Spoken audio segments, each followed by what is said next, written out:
അപ്പോൾ നമുക്ക് ഇന്നത്തെ ക്ലാസ് സ്റ്റാർട്ട് ചെയ്യാം. അപ്പോൾ ഫോഴ്സ് ആൻഡ് പ്രഷർ ആണ് നമ്മൾ പഠിച്ചുകൊണ്ടിരിക്കുന്ന ചാപ്റ്റർ. ഇന്നത് നമ്മൾ തീരും. ഫോഴ്സ് മുഴുവൻ നമ്മൾ പഠിച്ചു കഴിഞ്ഞു. കഴിഞ്ഞ ആഴ്ചയായിട്ട് ഫോഴ്സ് മുഴുവൻ നമ്മൾ പഠിച്ചു കഴിഞ്ഞു. ഇനി നമ്മൾ ഇന്ന് പഠിക്കാൻ പോകുന്നത് പ്രഷറിന്റെ ഭാഗമാണ്. പ്രഷറും കൂടി കഴിഞ്ഞ് കഴിഞ്ഞാൽ നമ്മൾ പിന്നെ കുറച്ച് ക്വസ്റ്റ്യൻസും കൂടി ഈ ഭാഗത്ത് നിന്ന് ഡിസ്കസ് ചെയ്തിട്ട് നമ്മൾ അടുത്ത ചാപ്റ്ററിലേക്ക് പോകും കേട്ടോ. അപ്പോൾ പെട്ടെന്ന് തീർക്കാൻ പറ്റും എന്ന് വിചാരിക്കുന്നു. എന്തായാലും നമുക്കൊന്ന് പോവാം അങ്ങോട്ട്. ഓക്കെ, അപ്പോൾ ഇതൊക്കെ നമ്മൾ പറഞ്ഞ കാര്യങ്ങളാണ്. ഫോഴ്സ് എന്താണ്, ഫോഴ്സിന്റെ എക്സാമ്പിൾസ് എന്താണ്, ഡിഫറെന്റ് ടൈപ്സ് ഓഫ് ഫോഴ്സസ് എന്താണ്, അതിനൊക്കെയുള്ള എക്സാമ്പിൾസ് എന്താണ്, പിന്നെ നോൺ കോണ്ടാക്റ്റും കോണ്ടാക്ട് ഫോഴ്സും. അതിന്റെ ഇടയിൽ നമ്മൾ ഈ ചാപ്റ്ററിൽ ഓൾറെഡി ക്വസ്റ്റ്യൻസ് ഡിസ്കസ് ചെയ്തിട്ടുണ്ടായിരുന്നു. ഇതൊക്കെ പ്രീവിയസ് ഇയറിൽ വരുന്നതാണ്. ഫോഴ്സ് എന്താണ്, പിന്നെ നമ്മൾ ഡിഫറെന്റ് ടൈപ്സ് ഓഫ് ഫ്രിക്ഷൻ പറഞ്ഞു, എഫക്ട് ഓഫ് ഫോഴ്സ് എന്താന്ന് പറഞ്ഞു. എഫക്ട് ഓഫ് ഫോഴ്സ് ആണ് ഇമ്പോർട്ടന്റ് ആയിട്ട് കഴിഞ്ഞ ക്ലാസ്സിൽ നമ്മൾ പഠിച്ചിട്ടുണ്ടായിരുന്നത്. എങ്ങനെയൊക്കെയാണ് ഫോഴ്സിന്റെ എഫക്ട് ആവുന്നതെന്നൊക്കെ പറഞ്ഞു. ഇനി ഇതാണ് നമ്മൾ ഇന്ന് സ്റ്റാർട്ട് ചെയ്യാൻ പോകുന്ന ഭാഗം, ത്രസ്റ്റ് ആൻഡ് പ്രഷർ. അപ്പൊ ത്രസ്റ്റ് ആൻഡ് പ്രഷർ എന്ന് പറയുന്ന ഈ ഒരു ഭാഗം ഞാൻ ഓൾറെഡി സ്റ്റാർട്ട് ചെയ്തിട്ടുണ്ടായിരുന്നു. അപ്പൊ കഴിഞ്ഞ ക്ലാസ്സിൽ ഉണ്ടായിരുന്ന ആൾക്കാർക്ക് അറിയാം, സ്റ്റാർട്ട് ചെയ്തിട്ടുണ്ടായിരുന്നു. ഞാൻ ഇതിന്റെ മലയാളം ഉൾപ്പെടുത്തിയിട്ടുണ്ട്. ചെറുതായിട്ട് നമ്മളൊന്ന് തുടങ്ങിയിട്ടുണ്ടായിരുന്നു. അപ്പൊ നമുക്ക് ഇവിടെ നിന്ന് എന്തായാലും കണ്ടിന്യൂ ചെയ്യാം. അപ്പൊ ഇതിന് മുന്നത്തെ വീഡിയോസ് മിസ്സായിട്ടുള്ള ആൾക്കാർ ഒന്നും പേടിക്കണ്ട. എന്ത് ചെയ്താൽ മതി, നമ്മുടെ വീഡിയോ ചാനലിൽ പോയിട്ട് വീഡിയോസ് കാണുക. അപ്പൊ എല്ലാ വീഡിയോസും ക്ലാസ്സിന്റെ വീഡിയോസും ഞാൻ ഗ്രൂപ്പിലേക്ക് കറക്റ്റ് സമയത്ത് ഷെയർ ചെയ്യുന്നുണ്ട്. അതുപോലെ കുറച്ച് പേര് നോട്ട്സ് ഓപ്പൺ ആക്കാൻ പറ്റില്ല എന്ന് പറഞ്ഞിരുന്നു. അതെന്താന്ന് വെച്ചാൽ ഞാൻ PPT ആയിട്ടാണ് നോട്ട്സ് ഷെയർ ചെയ്യുന്നത്. പവർ പോയിന്റ് പ്രസന്റേഷൻ ആയിട്ടാണ് നോട്ട്സ് ഷെയർ ചെയ്യുന്നത്. അപ്പൊ നിങ്ങളുടെയും ഫോണിലും ആ പവർ പോയിന്റിന്റെ ആപ്പ് ഉണ്ടെങ്കിൽ മാത്രമാണ് നമുക്കത് ഓപ്പൺ ചെയ്യാനായിട്ട് പറ്റുള്ളൂ. അപ്പൊ അത് ഓപ്പൺ ആകുന്നില്ല എങ്കിൽ നിങ്ങളുടെ ഫോണിൽ PPTയുടെ ആപ്പ് ഇല്ല എന്നാണ് അർത്ഥം. അപ്പൊ നിങ്ങളത് പ്ലേ സ്റ്റോറിൽ പോയിട്ട് പവർ പോയിന്റ് ഡൗൺലോഡ് ചെയ്താൽ മതി. ഓൾമോസ്റ്റ് എല്ലാ ഫോണിലും ഇൻബിൽട്ട് ആയിട്ട് ഉണ്ടാകും. ചിലപ്പോൾ ഇനി ആരെങ്കിലും അൺഇൻസ്റ്റാൾ എന്തെങ്കിലുമൊക്കെ ചെയ്തിട്ടുണ്ടെങ്കിൽ ആയിരിക്കുള്ളൂ. അപ്പോൾ ഇല്ലാത്ത ആൾക്കാർ പ്ലേ സ്റ്റോറിൽ നിന്ന് പവർ പോയിന്റ് പ്രസന്റേഷൻ എന്ന് പറയുന്ന PPT എന്ന് പറയുന്ന ഒരു ആപ്പ് ഉണ്ട്. അത് ഡൗൺലോഡ് ചെയ്തിട്ട് ഓപ്പൺ ആക്കി കഴിഞ്ഞാൽ കാണാൻ പറ്റും കേട്ടോ. ഓക്കെ, അപ്പൊ നോട്ട്സ് ഓപ്പൺ ആക്കാൻ പറ്റാത്ത ആൾക്കാർ ഈ ആപ്പ് ഡൗൺലോഡ് ചെയ്യാം. അപ്പൊ 1-2 പേര് എൻ്റെ അടുത്ത് പറഞ്ഞു നോട്ട്സ് ഓപ്പൺ ആവുന്നില്ല എന്നുള്ളത്. അപ്പൊ ആകെ ഒന്നോ രണ്ടോ പേർക്കാണ് ആകെ പ്രശ്നമുള്ളത്. അപ്പൊ അതിന്റെ അർത്ഥം അവരുടെ ഫോണിൽ ആ ആപ്പ് ഇല്ലാത്തത് കൊണ്ടാണ് കേട്ടോ. അപ്പൊ ഇനി ആർക്കെങ്കിലും ഓപ്പൺ ആക്കാൻ പറ്റാത്തത് ഉണ്ടെങ്കിൽ പവർ പോയിന്റ് പ്രസന്റേഷന്റെ ആപ്പ് ഡൗൺലോഡ് ചെയ്യാം. Okay, right. അപ്പൊ നമുക്ക് കണ്ടിന്യൂ ചെയ്യാം. ത്രസ്റ്റും പ്രഷറും. അപ്പൊ എന്തായിരുന്നു ഈ ത്രസ്റ്റ് അല്ലെങ്കിൽ പ്രഹരം എന്ന് പറയുന്ന സാധനം നമ്മൾ കഴിഞ്ഞ ക്ലാസ്സിൽ ഡിസ്കസ് ചെയ്തത്? Total normal force. ഈ നോർമൽ ഫോഴ്സ് എന്ന് പറഞ്ഞാൽ എന്താന്നാ ഞാൻ പറഞ്ഞത്? നോർമൽ ഫോഴ്സും അബ്നോർമൽ ഫോഴ്സും അല്ല കേട്ടോ. ആ നോർമൽ അല്ല. നോർമൽ ഫോഴ്സും പിന്നെ നോർമൽ അല്ലാത്ത ഫോഴ്സും എന്ന് പറയുന്ന ആ നോർമൽ അല്ല ഇവിടെ ഉദ്ദേശിക്കുന്നത്. ഇവിടെ നോർമൽ എന്ന് ഉദ്ദേശിക്കുന്നത് പെർപെൻഡിക്കുലർ. പെർപെൻഡിക്കുലർ എന്ന് പറഞ്ഞാൽ എന്താ? നമ്മുടെ പ്രതലവുമായിട്ട് 90 ഡിഗ്രി ആംഗിളിലാണ് ഈ ഫോഴ്സ് ആക്ട് ചെയ്യുന്നതെങ്കിൽ ആ ഫോഴ്സിനെ, ആ ബലത്തിനെ മാത്രം പ്രത്യേകമായി പറയുന്ന പേരാണ് ത്രസ്റ്റ് അല്ലെങ്കിൽ പ്രഹരം. അതന്നെ 90 ഡിഗ്രി ആയിട്ട് ലംബം ആണെന്ന് തോന്നുന്നു. ലംബാണോ? ലംബം എന്നാണ് പറയാൻ തോന്നുന്നു. മലയാളത്തിൽ ഉള്ള വേർഡ്സ് എനിക്ക് അത്രയ്ക്ക് പിടിയില്ല. അപ്പൊ നോക്കിയേ, ഇതാണ് നമ്മുടെ സർഫസ് എങ്കിൽ ഇവിടെ ആക്ട് ചെയ്യുന്ന ഫോഴ്സ് നേരെ 90 ഡിഗ്രിയാണ്. ഇങ്ങനെയാണ് ആ ഫോഴ്സ് ഈ പ്രതലത്തിൽ ആക്ട് ചെയ്യുന്നതെങ്കിൽ ഇവിടെ ഉണ്ടാകുന്ന കോണ് 90 ഡിഗ്രി ആണെങ്കിൽ, ഇവിടെ ഉണ്ടാകുന്ന ആംഗിൾ 90 ഡിഗ്രി ആണെങ്കിൽ ആ ഫോഴ്സിനെ പറയുന്ന പേരാണ് ത്രസ്റ്റ്. അപ്പൊ ത്രസ്റ്റ് എന്ന് പറയുന്നത് ഒരു ഫോഴ്സ് തന്നെയാണ്. വേറെ ഇങ്ങനെയൊക്കെയും ഫോഴ്സ് ഇവിടെ അപ്ലൈ ചെയ്യാം അല്ലെ? ഈ പ്രതലത്തിൽ എങ്ങനെ വേണമെങ്കിലും ഏതൊരു ആംഗിളിലും ഫോഴ്സ് അപ്ലൈ ചെയ്യാം. അങ്ങനെയൊക്കെ അപ്ലൈ ആകുന്നതിനെ, ആ ബലത്തിനെ വെറുതെ ബലം അല്ലെങ്കിൽ ഫോഴ്സ് എന്ന് മാത്രം പറയണു. നേരെ വരുന്നതിനെ പറയുന്ന പേരാണ് ത്രസ്റ്റ്. ഇതിനെയും ഫോഴ്സ് എന്ന് പറയാം, ഇതിനെയും ഫോഴ്സ് എന്ന് പറയണോണ്ട് ഒരു പ്രശ്നവും. പക്ഷെ നമ്മൾ എന്താ പറയാ, കുറച്ച് പ്രത്യേകതയുള്ള ആൾക്കാർക്ക് നമ്മൾ കുറച്ച് പ്രത്യേകത ഉള്ളത് കൊണ്ട് കൂടുതൽ ഒരു പേരൊക്കെ കൊടുക്കില്ലേ? അങ്ങനെ വരുന്ന ഒരു പേരാണ് ഇതിന് പറയുന്നത് ത്രസ്റ്റ്, പ്രഹരം. അപ്പൊ ഫോഴ്സ് എന്ന് പറയുന്ന ആള് തന്നെയാണ് ഈ ത്രസ്റ്റ്. ഇത് വേറെ പുതിയതായിട്ട് വന്ന ആൾക്കാരൊന്നല്ല, പേര് മാത്രം ഒന്ന് മാറി. അത് വരുന്ന ഒരു ആംഗിളിനനുസരിച്ച് നമ്മൾ അതിനെ ത്രസ്റ്റ് എന്ന് പറയും. അപ്പൊ പ്രഷർ എന്ന് പറയുന്നത് ഈ thrust divided by unit area ആണ്. അതായത് പെർപെൻഡിക്കുലർ ആയിട്ട് വരുന്ന ഈ force divided by unit area. അല്ലെങ്കിൽ നിങ്ങൾക്ക് ഇങ്ങനെയും പഠിക്കുന്നതിൽ ഒരു തെറ്റുമില്ല. പ്രഷർ എന്ന് പറയുന്നത് force divided by unit area എന്ന് പഠിക്കുന്നതിൽ യാതൊരു തെറ്റില്ല. അല്ലെങ്കിൽ ഫോഴ്സ് ബൈ ഏരിയ എന്നും നമ്മൾ കോമൺ ആയിട്ട് പറയാറുണ്ട്. Force by area. അതായത് യൂണിറ്റ് ഏരിയ എന്ന് പറയുന്ന സംഭവം എന്താ? യൂണിറ്റ് ഏരിയ എന്ന് പറയുന്നത് എന്താണ്? ഒരു 1 നമ്മൾ സാധാരണ യൂണിറ്റ് ആക്കി എടുക്കുന്നത്. അപ്പൊ ഞാൻ ഒരു സർഫസ് എടുക്കുകയാണെങ്കിൽ, ഇപ്പൊ നമ്മൾ ഈ പറഞ്ഞ സർഫസ് തന്നെ ഇവിടെ എടുക്കുകയാണെന്ന് വിചാരിച്ചോ. ഈ സർഫസിൽ വലിയൊരു ഏരിയ ആണ് അല്ലെ, വലിയൊരു ഏരിയ ആണ് ഇവിടെ ഈ സർഫസ് എന്ന് പറയുന്നത്. ഇതിന്റെ മുകളിലായിട്ട് വലിയൊരു ഫോഴ്സ് ആക്ട് ചെയ്യുന്നെന്ന് വിചാരിക്കുക. ഇതിന്റെ എല്ലാ പോയിന്റിലും കൊള്ളുന്ന രീതിയിൽ വലിയൊരു ഫോഴ്സ് ഈ പ്രതലത്തിൽ ആക്ട് ചെയ്യുന്നുണ്ട് എന്ന് വിചാരിക്കുക. അപ്പൊ ഈ പ്രതലത്തിൽ വലിയൊരു ഫോഴ്സ് പെർപെൻഡിക്കുലർ ആയിട്ട്, ലംബമായിട്ട് ആക്ട് ചെയ്യുമ്പോൾ 90 ഡിഗ്രിയിൽ ഇതിൽ നേരെ ഒരു ഫോഴ്സ് ഇങ്ങനെ ആക്ട് ചെയ്യുകയാണെങ്കിൽ ആ ഫോഴ്സ് കാരണം ഈ പ്രതലത്തിൽ എത്രത്തോളം മർദ്ദം അനുഭവിക്കപ്പെടുന്നുണ്ട് എന്നുള്ളതാണ് ഈ പ്രഷർ എന്ന് പറയുന്നത് കൊണ്ട് നമ്മൾ സൂചിപ്പിക്കുന്നത്. മർദ്ദം അല്ലെ, ആ ഫോഴ്സ് കാരണം ആ പ്രതലത്തിൽ എത്രത്തോളം മർദ്ദമുണ്ട് എന്നുള്ളതാണ് നമ്മൾ ഈ ത്രസ്റ്റ് ബൈ യൂണിറ്റ് ഏരിയ എന്നുള്ളത് കൊണ്ട് കണക്കാക്കുന്നത്. അപ്പൊ എന്തുകൊണ്ടാണത് യൂണിറ്റ് ഏരിയ എന്ന് പറയുന്നത്? അതായത് ഈ ഒരു മൊത്തം ഏരിയനെ ഇങ്ങനെ ചെറുതാക്കി ഞാനിവിടെ കൺസിഡർ ചെയ്തു, ചെറിയ ചെറിയ ഏരിയകളായിട്ട് കൺസിഡർ ചെയ്തിട്ട് അതില് ഇത്രയും വലിയൊരു സംഭവത്തിൽ ഓരോ ചെറിയ ഏരിയയിലും എത്രത്തോളം ഫോഴ്സ് ആക്ട് ചെയ്യുന്നുണ്ട് അതിന്റെ കണക്കാണ് മർദ്ദം. ഓരോ ചെറിയ ഏരിയകളിലും ഒരു യൂണിറ്റ് ഏരിയയിൽ എത്രത്തോളം ഫോഴ്സ് ആക്ട് ചെയ്യുന്നുണ്ട് ആ ഒരു കണക്കാണ് നമുക്ക് മർദ്ദം എന്ന് പറഞ്ഞ് പഠിക്കുന്നത്. അതായത് മൊത്തത്തിൽ ഒരു ഫോഴ്സ് ആക്ട് ചെയ്യുന്നുണ്ട്, ആ മൊത്തത്തിലുള്ള ഫോഴ്സ് കാരണം ഓരോ ചെറിയ ചെറിയ യൂണിറ്റ് ഏരിയ എന്ന് പറയുന്നത് നമ്മൾ പൊതുവെ ഉദ്ദേശിക്കുന്നത് 1 മീറ്റർ സ്ക്വയർ അല്ലെങ്കിൽ 1 സെന്റിമീറ്റർ സ്ക്വയർ ഉള്ള ഒരു ചെറിയ കഷ്ണങ്ങളെയാണ് നമ്മൾ യൂണിറ്റ് ഏരിയ എന്ന് ഉദ്ദേശിക്കുന്നത്. 1 ആണ് ശരിക്കും യൂണിറ്റ് എന്ന് പറഞ്ഞു കഴിഞ്ഞാൽ പൊതുവെ കണക്കാക്കുന്ന ഒരു വാല്യൂ. അപ്പൊ മൊത്തം ആ ഫോഴ്സ് കാരണം വലിയൊരു ഫോഴ്സ് അതിൽ അപ്ലൈ ചെയ്യുമ്പോൾ ആ ഒരു പ്രതലത്തിലെ ചെറിയ ഓരോ ഭാഗങ്ങളിലും എത്രത്തോളം ഫോഴ്സ് അനുഭവപ്പെടുന്നുണ്ട് എന്നുള്ളതിന്റെ കണക്കാണ് മർദ്ദം. ഒരു വലിയ ഫോഴ്സ് കാരണം ഓരോ ചെറിയ ഏരിയകളിലും ആ വലിയ ഒരു പ്രതലത്തിനെ നമ്മൾ കുഞ്ഞു കഷ്ണങ്ങളാക്കി മുറിച്ചിട്ട് ഓരോ കുഞ്ഞു പ്രതലത്തിലും എത്രത്തോളം ഫോഴ്സ് അനുഭവപ്പെടുന്നുണ്ട് എന്നുള്ളതിന്റെ ഒരു മെഷർമെന്റ് ആണ് പ്രഷർ അല്ലെങ്കിൽ മർദ്ദം. ഓക്കെ, അപ്പൊ ഫോഴ്സ് ഒരു യൂണിറ്റ് ഏരിയയിൽ എത്രത്തോളം അനുഭവപ്പെടുന്നുണ്ട് എന്നുള്ളതിന്റെ അളവാണ് മർദ്ദം. നിങ്ങൾ കേട്ടിട്ടുണ്ടാവും അല്ലെ, ന്യൂനമർദ്ദം കാരണം മഴ കുടി എന്നൊക്കെ കേട്ടിട്ടുണ്ടാവും. ന്യൂനമർദ്ദം എന്ന് പറഞ്ഞാൽ എന്താ? Low pressure. ആ പ്രഷറിനെ പറ്റി തന്നെ നമ്മൾ ഇവിടെ സംസാരിച്ചുകൊണ്ടിരിക്കുന്നത്. അപ്പൊ ബലം കാരണം അല്ലെങ്കിൽ ഫോഴ്സ് കാരണം ഉണ്ടാകുന്ന ഒരു പ്രതിഭാസമാണ് ഈ മർദ്ദം എന്ന് പറയുന്നത്. ഒരു മൊത്തത്തിലുള്ള ഒരു ഫോഴ്സ് ഒരു യൂണിറ്റ് ഏരിയയിൽ എത്രത്തോളം മൊത്തത്തിൽ ഒരു പ്രതലത്തിൽ അനുഭവപ്പെടുന്ന ഫോഴ്സിനെ എങ്ങനെയാണ് ഡിസ്ട്രിബ്യൂട്ട് ചെയ്യുന്നത് എന്നുള്ളതിന്റെ കണക്കാണ് ഈ മർദ്ദം. എന്താണ്? മൊത്തത്തിൽ ഒരു വലിയൊരു പ്രതലത്തിൽ അനുഭവപ്പെടുന്ന ഫോഴ്സിന്റെ യൂണിറ്റ് ഏരിയ മൊത്തത്തിൽ ഇങ്ങനെ ഡിസ്ട്രിബ്യൂട്ട് ചെയ്തേക്കല്ലേ. നമ്മൾക്ക് ഒരു അടി അടിച്ചാൽ നമുക്ക് നല്ല വേദന എടുക്കും അല്ലെ. എവിടെയാ വേദന എടുത്തതെന്ന് പറഞ്ഞാൽ നമ്മൾ എന്താ പറയാ, ആ അടി കിട്ടിയ ഭാഗത്ത് അല്ലെ. അപ്പൊ ആ ഫോഴ്സ് മൊത്തത്തിൽ ആ അടി കിട്ടിയ ഭാഗത്ത് ഡിസ്ട്രിബ്യൂട്ട് ചെയ്തു. അപ്പൊ അതിൽ ഇത്തിരി ഭാഗത്ത് എത്രത്തോളം, അതായത് യൂണിറ്റ് ഏരിയയിൽ എത്രത്തോളം ഫോഴ്സ് അവിടെ നമുക്ക് അല്ലെങ്കിൽ എത്രത്തോളം വേദന എടുക്കുന്നു എന്നുള്ളതിന്റെ അളവായിരിക്കും നമുക്ക് മർദ്ദം എന്ന് പറയാം. അപ്പൊ ടോട്ടൽ ഏരിയ അല്ലെങ്കിൽ യൂണിറ്റ് ഏരിയയിൽ അനുഭവപ്പെടുന്ന ത്രസ്റ്റ് പെർപെൻഡിക്കുലർ ഫോഴ്സ് ആണ് എന്ത്? മർദ്ദം എന്ന് പറയുന്നത്. ഓക്കെ, മർദ്ദം. അപ്പൊ അത് ഫോഴ്സ് പെർ യൂണിറ്റ് ഏരിയ ആണ്. ഫോഴ്സ് പെർ യൂണിറ്റ് ഏരിയ ആണ് മർദ്ദം. ഓക്കെ, അപ്പൊ എത്രത്തോളം ഒരു വലിയ ഒരു പ്രതലത്തിൽ നമ്മൾ ഒരു വലിയ ഫോഴ്സ് അപ്ലൈ ചെയ്യുമ്പോൾ അത് എങ്ങനെയാണ് ഡിസ്ട്രിബ്യൂട്ട് ചെയ്യപ്പെടുന്നത്, അതിന്റെ ഓരോ ഭാഗങ്ങളിലും അതിന്റെ ഓരോ ചെറിയ ഏരിയകളിലും എത്രത്തോളം ഈ ഫോഴ്സ് അനുഭവപ്പെടുന്നുണ്ട് എന്നുള്ളതിന്റെ ഒരു അളവാണ് മർദ്ദം എന്ന് പറയുന്നത്. ഇത് തന്നെ ആലോചിച്ച്, നമ്മൾ ഒരാളിങ്ങനെ പെർപെൻഡിക്കുലർ ആയിട്ട് ഇങ്ങനെ അടിച്ചു, അപ്പൊ നമുക്ക് അവിടെ ഇങ്ങനെ വേദന എടുത്തു അല്ലെ. അപ്പൊ അത്രയും ഭാഗത്താണ് ഫോഴ്സ് ആക്ട് ചെയ്തത്. അപ്പൊ ആ ഫോഴ്സ് ഓരോ ചെറിയ ഏരിയയിലും എത്രത്തോളം ആക്ട് ചെയ്തിട്ടുണ്ട്, നമ്മുടെ ആ ഒരു മൊത്തം സർഫസിനെ യൂണിറ്റ് ആക്കി കണക്കാക്കിയാൽ അതിൽ ഒരു യൂണിറ്റ് ഭാഗത്ത് എത്രത്തോളം ഫോഴ്സ് അവിടെ ആക്ട് ചെയ്തിട്ടുണ്ട് ആ ഒരു മെഷർമെന്റിനെയാണ് മർദ്ദം എന്ന് പറയുന്നത്. പ്രഷർ. അപ്പൊ നിങ്ങൾ ഇത്രയും മനസ്സിലാക്കി മതി. പ്രഷർ എന്താണെന്നുള്ളതാണ് ഞാൻ പറഞ്ഞു തന്നത്. നിങ്ങൾ കൂടുതലും ഇതിന്റെ കോൺസെപ്റ്റ് മനസ്സിലാക്കുക.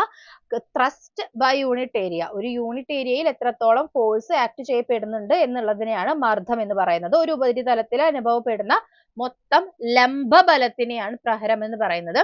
മർദ്ദം എന്നത് യൂണിറ്റ് ഏരിയയിലേക്കുള്ള പ്രഹരത്തിന്റെ അളവാണ്. ഒരു യൂണിറ്റ് ഏരിയയിൽ മൊത്തം ഒരു ഫോഴ്സ് വലിയൊരു ഏരിയയിൽ അപ്ലൈ ചെയ്യുമ്പോൾ ആ വലിയ ഏരിയയുടെ ഓരോ ചെറിയ യൂണിറ്റ് ഭാഗങ്ങളും എത്രത്തോളം ഈ ഫോഴ്സ് അനുഭവിക്കുന്നുണ്ട് എന്നുള്ളതിന്റെ അളവാണ് മർദ്ദം.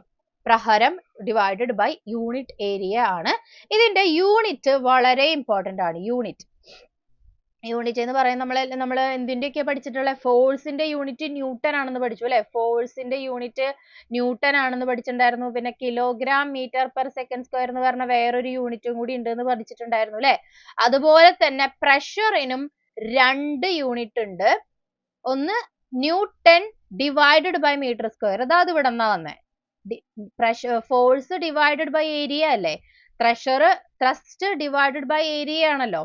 ഫോഴ്സിന്റെ യൂണിറ്റ് ന്യൂട്ടൺ, ഏരിയയുടെ യൂണിറ്റ് എന്താ മീറ്റർ സ്ക്വയർ. അപ്പോ പ്രഷറിന്റെ യൂണിറ്റ് എന്ന് പറയുന്നത് ന്യൂട്ടൺ പെർ മീറ്റർ സ്ക്വയർ അങ്ങനെയാണ് പറയാ. അല്ലെങ്കിൽ അതിന് വേറൊരു യൂണിറ്റും കൂടി ഉണ്ട്, പാസ്കൽ. അപ്പൊ നമ്മള് നേരത്തെ ന്യൂട്ടൺ എന്ന ഫോഴ്സിന് യൂണിറ്റ് ഇടാനായിട്ട് കാരണം എന്താ, ഐസക് ന്യൂട്ടന്റെ ആളാണ് ഇതിന് ഒരുപാട് കണ്ടുപിടുത്തങ്ങൾ നടത്തിയിട്ടുള്ളത്. ഫോഴ്സിന്റെ കേസസിൽ നമ്മുടെ first law, second law, third law എന്നൊക്കെ പറഞ്ഞിട്ട് കുറെ ഫോഴ്സിന് വേണ്ടി കുറെ കണ്ടുപിടുത്തങ്ങൾ ഫോഴ്സിന്റെ കാര്യത്തിൽ നടത്തിയിട്ടുള്ളത് കൊണ്ടാണ് അദ്ദേഹത്തിന്റെ പേര് ഈ ഫോഴ്സിന്റെ യൂണിറ്റ് ആയിട്ട് ഇട്ടിട്ടുള്ളത്. സെയിം തന്നെ പ്രഷർ കണ്ടുപിടിച്ച ആളാണ് പാസ്കൽ. അദ്ദേഹത്തിന്റെ പേരാണ് പ്രഷറിന്റെ യൂണിറ്റ് ആയിട്ടും ഉപയോഗിക്കുന്നത്. അപ്പൊ ഒന്നെങ്കിൽ ഫോഴ്സും ഡിവൈഡഡ് ബൈ യൂണിറ്റ് ഏരിയ എന്നുള്ളത് കൊണ്ട് ന്യൂട്ടൺ ഡിവൈഡഡ് ബൈ ഏരിയയുടെ യൂണിറ്റ് മീറ്റർ സ്ക്വയർ, അല്ലെങ്കിൽ പാസ്കൽ ആണ് കൂടുതലും കണ്ടിട്ടുള്ളത്. നിങ്ങൾ പക്ഷെ 2 യൂണിറ്റും മനസ്സിലാക്കി വെക്കണം. നിങ്ങൾക്ക് ചിലപ്പോൾ ക്വസ്റ്റ്യൻ വരിക newton divided by metre square എന്തിന്റെ യൂണിറ്റ് ആണ് എന്ന് ചോദിച്ചാൽ എന്തിന്റെയാണത്, പ്രഷറിന്റെ. മനസ്സിലായല്ലോ. അപ്പൊ അത് മനസ്സിലാക്കി വെക്കണം, എന്തിന്റെ യൂണിറ്റ് ആണ്. അപ്പൊ എല്ലാത്തിന്റെയും യൂണിറ്റുകൾ വളരെ വളരെ ഇമ്പോർട്ടന്റ് ആണ്. യൂണിറ്റ് ഒക്കെ മനസ്സിലാക്കി വെക്കണം കേട്ടോ. അപ്പൊ അതാണ് നമ്മുടെ പ്രഷർ എന്ന് പറയുന്നത് നമ്മൾ പഠിച്ചു കഴിഞ്ഞു. പ്രഷർ, ത്രസ്റ്റ് എന്താണെന്നും പ്രഷർ എന്താണെന്നും പഠിച്ചു കഴിഞ്ഞു. ഇനി എങ്ങനെയാണ് ഈ പ്രഷറും ഏരിയയും തമ്മിൽ ബന്ധപ്പെട്ട് കിടക്കുന്നത് എന്ന് നമുക്ക് നോക്കാം. അപ്പൊ ഏരിയയും ഫോഴ്സും ഒരു വലിയൊരു പ്രതലത്തില് വലിയൊരു ഫോഴ്സ് വന്ന് അപ്ലൈ ചെയ്യുമ്പോൾ അതിൽ ഓരോ ചെറിയ യൂണിറ്റ് ഏരിയകളായിട്ട് നമ്മൾ ആ മൊത്തം സർഫസിനെ ഡിവൈഡ് ചെയ്താൽ ആ വലിയൊരു ഫോഴ്സ് കാരണം ഓരോ ഭാഗത്തും എത്രത്തോളം ഫോഴ്സ് അപ്ലൈ ചെയ്യപ്പെട്ടു എന്നുള്ളതിൽ അല്ലെങ്കിൽ അനുഭവപ്പെടുന്നുണ്ട് എന്നുള്ളതിന്റെ അളവാണ് പ്രഷർ എന്ന് പറഞ്ഞു അല്ലെ. ഓരോ വലിയൊരു സർഫസിൽ നമ്മൾ ചെറിയ ചെറിയ പീസുകളാക്കി കൺസിഡർ ചെയ്ത് മൊത്തത്തിൽ ഒരു 10 ന്യൂട്ടൺ അപ്ലൈ ചെയ്തെന്ന് വിചാരിക്കും. ഒരു 10 ന്യൂട്ടൺ അവിടെ ഈ ഒരു സർഫസിൽ വന്ന് അപ്ലൈ ചെയ്യുന്ന വിചാരിക്കുക. അപ്പൊ നമുക്ക് ആദ്യം ഒരു എക്സാമ്പിൾ പറഞ്ഞിട്ട് പോവാം. ഫോഴ്സ് ഒരു 10 ന്യൂട്ടൺ ആണ് അപ്ലൈ ചെയ്യുന്നത് എന്ന് വിചാരിക്കുക. അത് എത്ര ഏരിയയിൽ അപ്ലൈ ചെയ്യുന്ന, 10 മീറ്റർ സ്ക്വയറിലാണ് ഈ 10 ന്യൂട്ടൺ അപ്ലൈ ചെയ്യുന്നതെങ്കിൽ, ഏരിയ എന്ന് പറയുന്നത് 10 മീറ്റർ സ്ക്വയറിലാണെങ്കിൽ നമ്മൾ എന്താ ചെയ്യേണ്ടത്, ഫോഴ്സ് എന്ന് പറയുന്നത് 10 ഡിവൈഡഡ് ബൈ ഈ ടോട്ടൽ ഏരിയ എന്ന് പറഞ്ഞാൽ എന്താണ്, 1. അപ്പൊ അതായത് അവിടുത്തെ ഓരോ യൂണിറ്റ് ഏരിയകളിലും ഈ 10 മൊത്തം ഏരിയനെ ഞാൻ 10 കഷ്ണങ്ങളാക്കി ഇങ്ങനെ തിരിക്കുകയാണെങ്കിൽ ആ ഓരോ ഭാഗത്തും 1 ന്യൂട്ടൺ വീതം അനുഭവപ്പെട്ടു. ആ 1 ന്യൂട്ടൺ വീതം ഡിസ്ട്രിബ്യൂട്ട് ചെയ്ത് അനുഭവപ്പെട്ട സംഭവത്തിനെയാണ് പ്രഷർ എന്ന് നമ്മൾ പറയുന്നത്. ഇനി അത് എങ്ങനെയാണ് ഈ പ്രഷറും ഏരിയയും റിലേറ്റ് ചെയ്തിരിക്കുന്നത് എന്നുള്ളത് നമുക്ക് നോക്കാം. പ്രഷറും മർദ്ദവും ഏരിയയും വ്യാപ്തിയാണോ ഏരിയ, പ്രഷറും ഏരിയയും എങ്ങനെയാണ് ബന്ധപ്പെട്ടിരിക്കുന്നത് എന്നുള്ളത് നമുക്ക് നോക്കണം. അതായത് നിങ്ങൾ തന്നെ ഒന്ന് ആലോചിച്ച് നോക്കിയേ, വലിയൊരു ഫോഴ്സ് കുറേ ഏരിയയിൽ ഡിസ്ട്രിബ്യൂട്ട് ചെയ്യുമ്പോഴാണോ, വലിയൊരു ഫോഴ്സ് കുറച്ച് ഏരിയയിൽ ഡിസ്ട്രിബ്യൂട്ട് ചെയ്യുമ്പോഴാണോ പ്രഷർ കൂടുതൽ ഉണ്ടാവാൻ സാധ്യത? വലിയൊരു ഫോഴ്സ്, അപ്പൊ ഞാൻ പറയാം, വലിയൊരു ഫോഴ്സ് 20 ന്യൂട്ടൺ ഒരു 10 മീറ്റർ സ്ക്വയർ ഏരിയയിൽ അപ്ലൈ ചെയ്യുമ്പോൾ ഈ 20 ന്യൂട്ടൺ തുല്യമായി എല്ലാ ഭാഗത്തേക്കും വിതരണം ചെയ്യപ്പെടും, ഡിസ്ട്രിബ്യൂട്ട് ചെയ്യപ്പെടും അല്ലെ. നോക്കൂ, ഈ വലിയൊരു 20 ന്യൂട്ടൺ ഇതുമ്മേക്ക് വന്നിങ്ങനെ അപ്ലൈ ചെയ്ത് 20 ന്യൂട്ടൺ ആണ്. ഇത് എത്രയാ, 10 മീറ്റർ സ്ക്വയറിന്റെ ഒരു വലിയൊരു ഏരിയ ആണെന്ന് വിചാരിക്കുക. അപ്പൊ ഈ 20 ന്യൂട്ടൺ ഈ എല്ലാ ഭാഗത്തും തുല്യമായിട്ട് ഇതാ ഇങ്ങനെ സ്പ്രെഡ് ആവണം. എല്ലാ ഭാഗത്തേക്കും ഈ 20 ന്യൂട്ടൺ എത്തണം. മനസ്സിലായോ? അങ്ങനെ ഈ 20 ന്യൂട്ടനെ ഈ മൊത്തം ഈ ഏരിയയിലേക്കും സ്പ്രെഡ് ചെയ്യപ്പെടുമ്പോൾ ഒരു ഭാഗത്ത് ഒരു ചെറിയൊരു ഏരിയയിൽ അപ്ലൈ ചെയ്യപ്പെടുന്ന ഫോഴ്സ് എന്ന് പറയുന്നത് 20/10, അതായത് 2 ന്യൂട്ടനെ ഇവിടെ ഓരോ ഭാഗത്തും എക്സ്പീരിയൻസ് ചെയ്യപ്പെടുന്നുള്ളൂ. ഓരോ ചെറിയ ചെറിയ ഭാഗങ്ങൾ യൂണിറ്റ് ഏരിയകളും ആകെ 2 ന്യൂട്ടനെ ആണ് എക്സ്പീരിയൻസ് ചെയ്യുള്ളൂ. ഓക്കെ, ഇനി ഇതേ 20 ന്യൂട്ടൺ ആകെ 5 മീറ്റർ സ്ക്വയറിലാണ് പോയിട്ട് വീഴുന്നതെങ്കിൽ ഇത് ആകെ 5 മീറ്റർ സ്ക്വയറേ ഉള്ളൂ. ഓക്കെ, 1 2 അപ്പൊ ആകെ 5 ഭാഗങ്ങളേ ഉള്ളൂ എങ്കിൽ ആ 5 ഭാഗത്തിന്റെ ഉള്ളിൽ മാത്രം നിന്നാ മതി അല്ലെ? അപ്പൊ 20നെ 5 തുല്യ ഭാഗങ്ങളായിട്ട് വീതിക്കുമ്പോ ആ 20നെ നമ്മൾ 5 തുല്യ ഭാഗങ്ങളായിട്ട് ഇങ്ങനെ വീതിക്കുകയാണെങ്കിൽ, തുല്യ ഭാഗങ്ങളാണെന്ന് വിചാരിക്കുക, വീതിക്കുകയാണെങ്കിൽ ഓരോ ഭാഗത്തും എത്ര വരുള്ളൂ? 20നെ നമ്മൾ വീണ്ടും 5 തുല്യ ഭാഗങ്ങളായിട്ട് വിഭജിച്ചപ്പോൾ ഓരോ ഭാഗത്ത് എത്ര വരുന്നേ? 20/5 4 ന്യൂട്ടൺ കിട്ടി അല്ലെ? ഇവിടെ 2 ന്യൂട്ടനെ കിട്ടിയിട്ടുണ്ടായിരുന്നുള്ളൂ. കാരണം എന്തായിരുന്നു? അത് വലിയ ഏരിയ ആയിരുന്നു. വലിയ ഏരിയയിലേക്ക് ഒരു ഫോഴ്സ് വന്നാൽ ആ ഫോഴ്സിനെ മൊത്തത്തിൽ ഡിസ്ട്രിബ്യൂട്ട് ചെയ്യുമ്പോൾ മൊത്തം ഓരോ ഭാഗത്തും അനുഭവപ്പെടുന്ന ഫോഴ്സിന്റെ ആ ഒരു ബലം കുറയും, എഫക്ട് കുറയും. ചെറിയൊരു ഏരിയയിലാണ് വലിയ ഫോഴ്സ് വന്ന് അപ്ലൈ ആകുന്നതെങ്കിൽ ആ എല്ലാ ഭാഗത്തും അതിന്റെ ഓരോ മുക്കും മൂലയിലും അനുഭവപ്പെടുന്ന ഫോഴ്സിന്റെ അളവ് കൂടുതലായിരിക്കും. നിങ്ങൾക്ക് അതിന്റെ കോൺസെപ്റ്റ് മനസ്സിലായോ? അപ്പൊ വലിയ ഏരിയയിലാണെങ്കിൽ എന്തുകൊണ്ടാണ് അങ്ങനെ സംഭവിക്കുന്നത്? വലിയ ഏരിയ വന്നു. അപ്പൊ നമ്മൾ ഈ പറഞ്ഞ പോലെ തന്നെ ആകെ ഒരു 10 മിഠായി ഉണ്ട്, 10 പേരേ ഉള്ളൂങ്കിൽ നമുക്ക് ഈ 10 മിഠായി ഓരോരുത്തർക്കും തുല്യമായിട്ട് വീതിച്ചു കൊടുക്കാം. അപ്പൊ നിങ്ങൾക്ക് ഓരോരോ മിഠായി കിട്ടി. ഇനി 10 മിഠായി ഉണ്ട്, 20 പേരുണ്ടെങ്കിലോ ഈ ഓരോ മിഠായിനെയും പകുതിയാക്കി കൊടുക്കണ്ടേ? അപ്പൊ നിങ്ങൾക്ക് കിട്ടുന്ന ആ മിഠായിയുടെ എമൗണ്ട് കുറഞ്ഞില്ലേ? മനസ്സിലായോ? അപ്പൊ എന്താ ഉണ്ടായ? ആ ഏരിയ കൂടിയപ്പോ ഓരോ ഭാഗക്കാർക്കും ഓരോ ചെറിയ യൂണിറ്റ് ഏരിയയ്ക്കും അനുഭവപ്പെടുന്ന ഫോഴ്സിന്റെ അളവ് കുറഞ്ഞു. ഏരിയ കുറഞ്ഞപ്പോഴോ കൂടുതൽ ഫോഴ്സ് വന്ന എല്ലാവർക്കും കൂടുതൽ, ഓരോ മുക്കിലും മൂലയിലും കൂടുതൽ എമൗണ്ട് ഓഫ് ഫോഴ്സിനെ കിട്ടി. ഇങ്ങനെ ആലോചിച്ചാൽ മതി. ഓക്കെ, അപ്പൊ ആ ഒരു കൺസെപ്റ്റ് ചിന്തിച്ചു നോക്കുക. അങ്ങനെയാണ് പ്രഷറും ഏരിയയും തമ്മിലുള്ള എന്ത് വരുന്നത്? ബന്ധം വരുന്നത്. അപ്പോ അതിന് വളരെ വലിയൊരു എക്സാമ്പിൾ ആണ് നമ്മൾ ഈ ഇഷ്ടിക വെച്ചിട്ട് കാണിച്ചു തരുന്ന ആ ഒരു എക്സ്പെരിമെന്റ്. നിങ്ങൾ തന്നെ വെച്ചാൽ കുറച്ച് ഒരു കാർഡ്ബോർഡ് പെട്ടിയോ എന്തെങ്കിലും എടുക്കുക, എന്നിട്ട് നല്ല ലൂസായിട്ട് മണ്ണ് ഇങ്ങനെ ഇടുക. നിങ്ങളിപ്പോ പോയിട്ട് മണ്ണ് എടുത്തിടാനായിട്ടല്ല പറയുന്നത്, പക്ഷെ ഇതൊരു നല്ല ഇൻട്രസ്റ്റിംഗ് ആയിട്ടുള്ള എക്സ്പെരിമെന്റ് ആണ്, പ്രഷറും ഏരിയയും തമ്മിലുള്ള ബന്ധം മനസ്സിലാക്കാൻ വേണ്ടിയിട്ട്. നല്ല ലൂസായിട്ടുള്ള മണ്ണ്, ആ മണ്ണില് നമ്മളൊരു ഇഷ്ടികേനെ ഇങ്ങനെ കിടത്തി വെച്ചു എന്ന് വിചാരിക്കുക. ഇഷ്ടികേനെ നമുക്ക് 2 രീതിയിൽ വെക്കാലോ. ഇങ്ങനെ വെച്ചു, ഈ മണ്ണിന് ഇങ്ങനെ വെച്ചു, ഇങ്ങനെയാണ് വെച്ചേക്കണത്. അപ്പൊ അതിനെ മണ്ണിന് ഇങ്ങനെ കിടത്തി വെച്ചേക്കണം. അപ്പൊ അതിന്റെ എന്ത് കൂടുതല്? ഈ ഏരിയ, ഈ മണ്ണില് മുട്ടിയിരിക്കുന്ന ഈ ഏരിയ കൂടുതലാണ്. ഇതാണ് മണ്ണ്. അപ്പൊ ഈ മണ്ണുമ്മ ടച്ച് ചെയ്തുകൊണ്ടിരിക്കുന്ന ഈ ഏരിയ എന്ന് പറയുന്നത് അതാ ഇത്രയും ഉണ്ട്. ഇത്രയും ഭാഗം മണ്ണിൽ ടച്ച് ചെയ്തിരിക്കുക. ഇത്രയും ഭാഗം എന്ന് പറഞ്ഞതാ ഈ ഭാഗവും മൊത്തത്തിൽ ആ താഴെ ഭാഗം മുഴുവനും മണ്ണിൽ ടച്ച് ചെയ്തിരിക്കുക. അപ്പൊ എന്ത് ടച്ച് ചെയ്തിരിക്കുന്നതാണ് കൂടുതൽ? അവിടെ ഏരിയ കൂടുതലാണ്. ഇവിടത്തെ ഫോഴ്സ് എന്ന് പറയുന്നത് ആ ഇഷ്ടികയുടെ വെയിറ്റ് ആണ്. ഇഷ്ടികയ്ക്ക് എത്രത്തോളം വെയിറ്റ് ഉണ്ടോ അത്രയും ഫോഴ്സ് ഗുരുത്വാകർഷണം കാരണം, ഗ്രാവിറ്റേഷണൽ ഫോഴ്സ് കാരണം അത് താഴേക്ക് ഇങ്ങനെ അപ്ലൈ ചെയ്തുകൊണ്ടിരിക്കുന്നത്. എന്താണോ ആ ഇഷ്ടികയുടെ വെയിറ്റ് അത്രത്തോളം ഫോഴ്സ് അത് അവിടെ അപ്ലൈ ചെയ്തുകൊണ്ടിരിക്കുന്നുണ്ട്. അപ്പോ ആ ഇഷ്ടികയുടെ ഫോഴ്സ് കാരണം നിങ്ങൾ ഇങ്ങനെ കിടത്തി വെക്കുമ്പോ മണ്ണ് എത്രത്തോളം അവിടെ ഒരു കുഴി ഉണ്ടായി എന്നുള്ളത് നോക്കുക അല്ലെ? ആ മണ്ണൊന്ന് താഴൂല്ലേ? ഈ ഇഷ്ടികയുടെ വെയിറ്റ് കാരണം നമ്മൾ ആ ഇഷ്ടിക അവിടെ നിന്ന് എടുത്തു കഴിഞ്ഞാൽ അവിടെ ആ ഇഷ്ടികയുടെ ഷേപ്പിൽ മണ്ണൊന്ന് കുഴിഞ്ഞിരിക്കുന്നത് നമുക്ക് കാണാൻ പറ്റും. അത് ഒന്നിങ്ങനെ കിടത്തി വെച്ച് ചെയ്ത് നോക്കുക. പിന്നെ ഇങ്ങനെ കുത്തനെ നിർത്തി ചെയ്ത് നോക്കുക. കുത്തനെ നിർത്തുമ്പോ എന്താ സംഭവിക്കുന്നേ? ഈ ഇഷ്ടിക മണ്ണുമായിട്ട് കോണ്ടാക്ട് ആയിട്ട് വരുന്ന ഈ ഭാഗം എന്ന് പറയുന്നത് ഇതാ ഇത്ര ഉള്ളൂ. അപ്പൊ ഏരിയ എന്തേ ഉള്ളൂ? ഇത്ര ഭാഗമാണ് കോണ്ടാക്ട് വരുന്നുള്ളൂ. അപ്പൊ ഏരിയ കുറഞ്ഞു. അങ്ങനെ കുത്തി നിർത്തിയ സെയിം ഇഷ്ടിക തന്നെ കേട്ടോ. സെയിം ഇഷ്ടിക എന്ന് ഇമ്പോർട്ടന്റ് ആയിട്ട് പറയാൻ കാരണം വേറെ സാധനം എടുത്ത് വെച്ചാൽ വെയിറ്റ് മാറിയില്ലേ? വെയിറ്റ് സെയിം ആയിട്ട് തന്നെ വേണം. ഓക്കെ, വെയിറ്റ് സെയിം ആയിട്ട് തന്നെ വേണം. അതിനാണ് ഒരേ ഇഷ്ടിക തന്നെ ഉപയോഗിക്കാൻ പറയുന്നത്. അപ്പോ സെയിം ഇഷ്ടിക കിടത്തി വെച്ചപ്പോഴും സെയിം ഇഷ്ടിക കുത്തനെ നിർത്തിയപ്പോഴും ഏതിലാണ് മണ്ണ് കൂടുതൽ അവിടെ കുഴിഞ്ഞിട്ടുണ്ടാകുക? ഏതിലാണ്? കുത്തി നിർത്തിയപ്പോഴായിരിക്കും അവിടെ മണ്ണിന്റെ ആ ഒരു കുഴി കൂടുതൽ സംഭവിച്ചിട്ടുണ്ടാവുക. എന്തുകൊണ്ടാണ്? കുത്തി നിർത്തിയപ്പോ സെയിം ഫോഴ്സ് തന്നെ കുറച്ച് ഏരിയയിലെ ബാധിക്കുന്നുള്ളൂ അല്ലെ? കുത്തി നിർത്തിയപ്പോ എന്താ സംഭവിച്ചേ? സെയിം ഫോഴ്സ് എന്ന് പറയുന്നത് സെയിം വെയിറ്റ്, ഇഷ്ടികയുടെ സെയിം വെയിറ്റ് കുറച്ച് ഏരിയയിലാണ് ഡിസ്ട്രിബ്യൂട്ട് ചെയ്യപ്പെട്ടത്.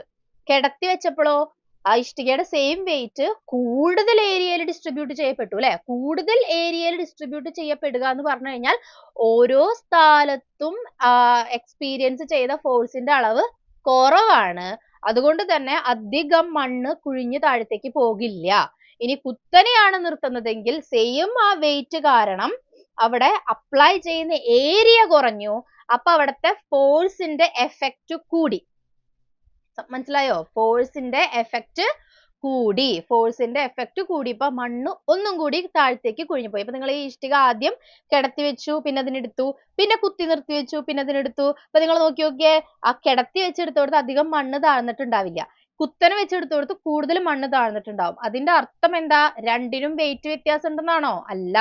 സർഫസ് ഏരിയ എത്രത്തോളം ഏരിയ അത് അവിടെ അപ്ലൈ ചെയ്തു എന്നുള്ളത് മാറിയപ്പോ ഫോഴ്സിന്റെ എഫക്റ്റ് കൂടി, അതായത് പ്രഷർ കൂടി.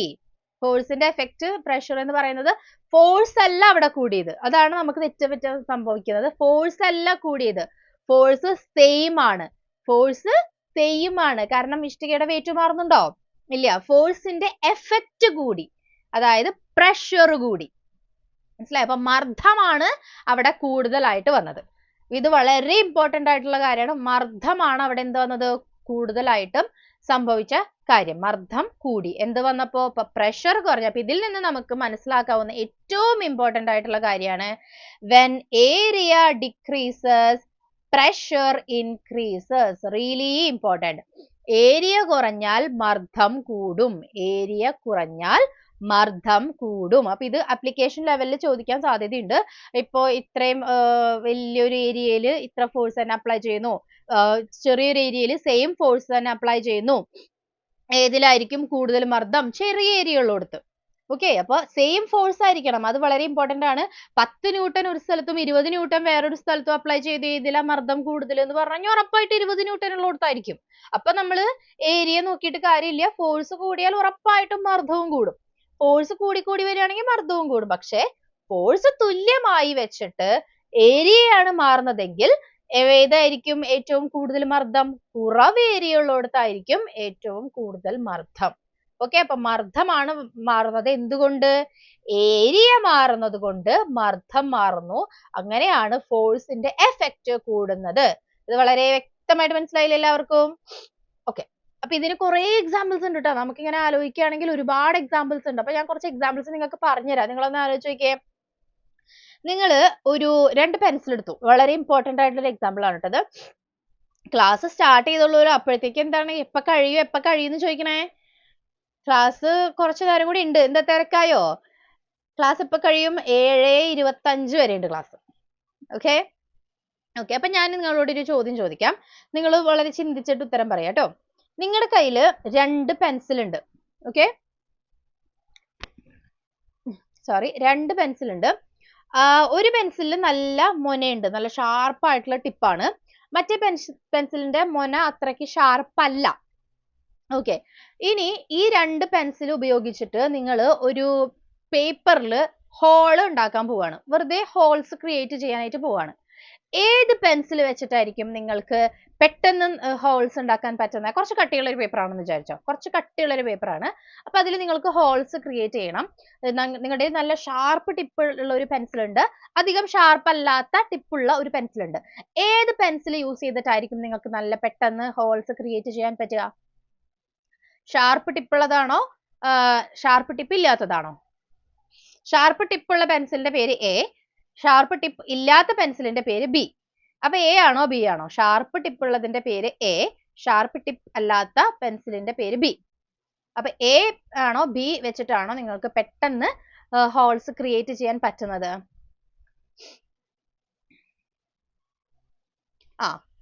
ഷാർപ്പ് പെൻസിൽ അല്ലേ? ആരാ? ഹേമന്ത് ഒക്കെ പറഞ്ഞിട്ടുണ്ട്, കുറെ പേര് പറഞ്ഞിട്ടുണ്ട്. അനഘ, സന്തോഷ് കുമാർ. ഞാൻ പേര് വിളിക്കുന്നത് ഇനിയിപ്പോ എനിക്ക് പെട്ടെന്ന് പേര് കിട്ടുന്നില്ല. എല്ലാവരും പറയുന്നത് കറക്റ്റ് ആണ്. എല്ലാവരും പറഞ്ഞത് കറക്റ്റ് ആണ്. എ എന്തുകൊണ്ടാ? ബി അല്ല, ഒരിക്കലും ബി അല്ല. എ മുനയുള്ള പെൻസിൽ വെച്ചിട്ടാണ് നിങ്ങൾക്ക് പെട്ടെന്ന് ഹോൾസ് ക്രിയേറ്റ് ചെയ്യാൻ പറ്റുക. അവിടെ എന്താ സംഭവിക്കുന്നത്? അത് നിങ്ങൾക്ക് അറിയാം. നിങ്ങൾക്ക് 2 പെൻസിൽ തന്നിട്ട് നിങ്ങളോട് ഒരു ഹോൾസ് ഉണ്ടാക്കാൻ പറഞ്ഞാൽ നിങ്ങൾ പറയുന്നത് ഇതിന് മോനില്ല, ഒന്നും കൂടി ഷാർപ്പൻ ചെയ്ത് തരുമോ എന്ന് നിങ്ങൾ പറയും. കാരണം നിങ്ങൾക്കത് അറിയാം അല്ലേ? പക്ഷെ അവിടെ എന്താണ് സംഭവിക്കുന്നത്? ഇതന്നെ സംഭവിക്കുന്നത്. എന്ത്? ഏരിയയും പ്രഷറും. നോക്കൂ, ഞാൻ അതിന്റെ ഒരു ഉദാഹരണം കാണിച്ച വളരെ രസകരമാണ് ഫിസിക്സ് പഠിക്കാനായിട്ട്. ഇങ്ങനെ നമ്മൾ ഓരോരോ കഥകളും ഇങ്ങനെ എല്ലാ കാര്യങ്ങളും ഇങ്ങനെ റിലേറ്റ് ചെയ്താൽ നല്ല രസമാണ് ഫിസിക്സ് പഠിക്കാൻ. അപ്പൊ സെയിം ഒരു പേപ്പർ, ഒരു പേപ്പർ.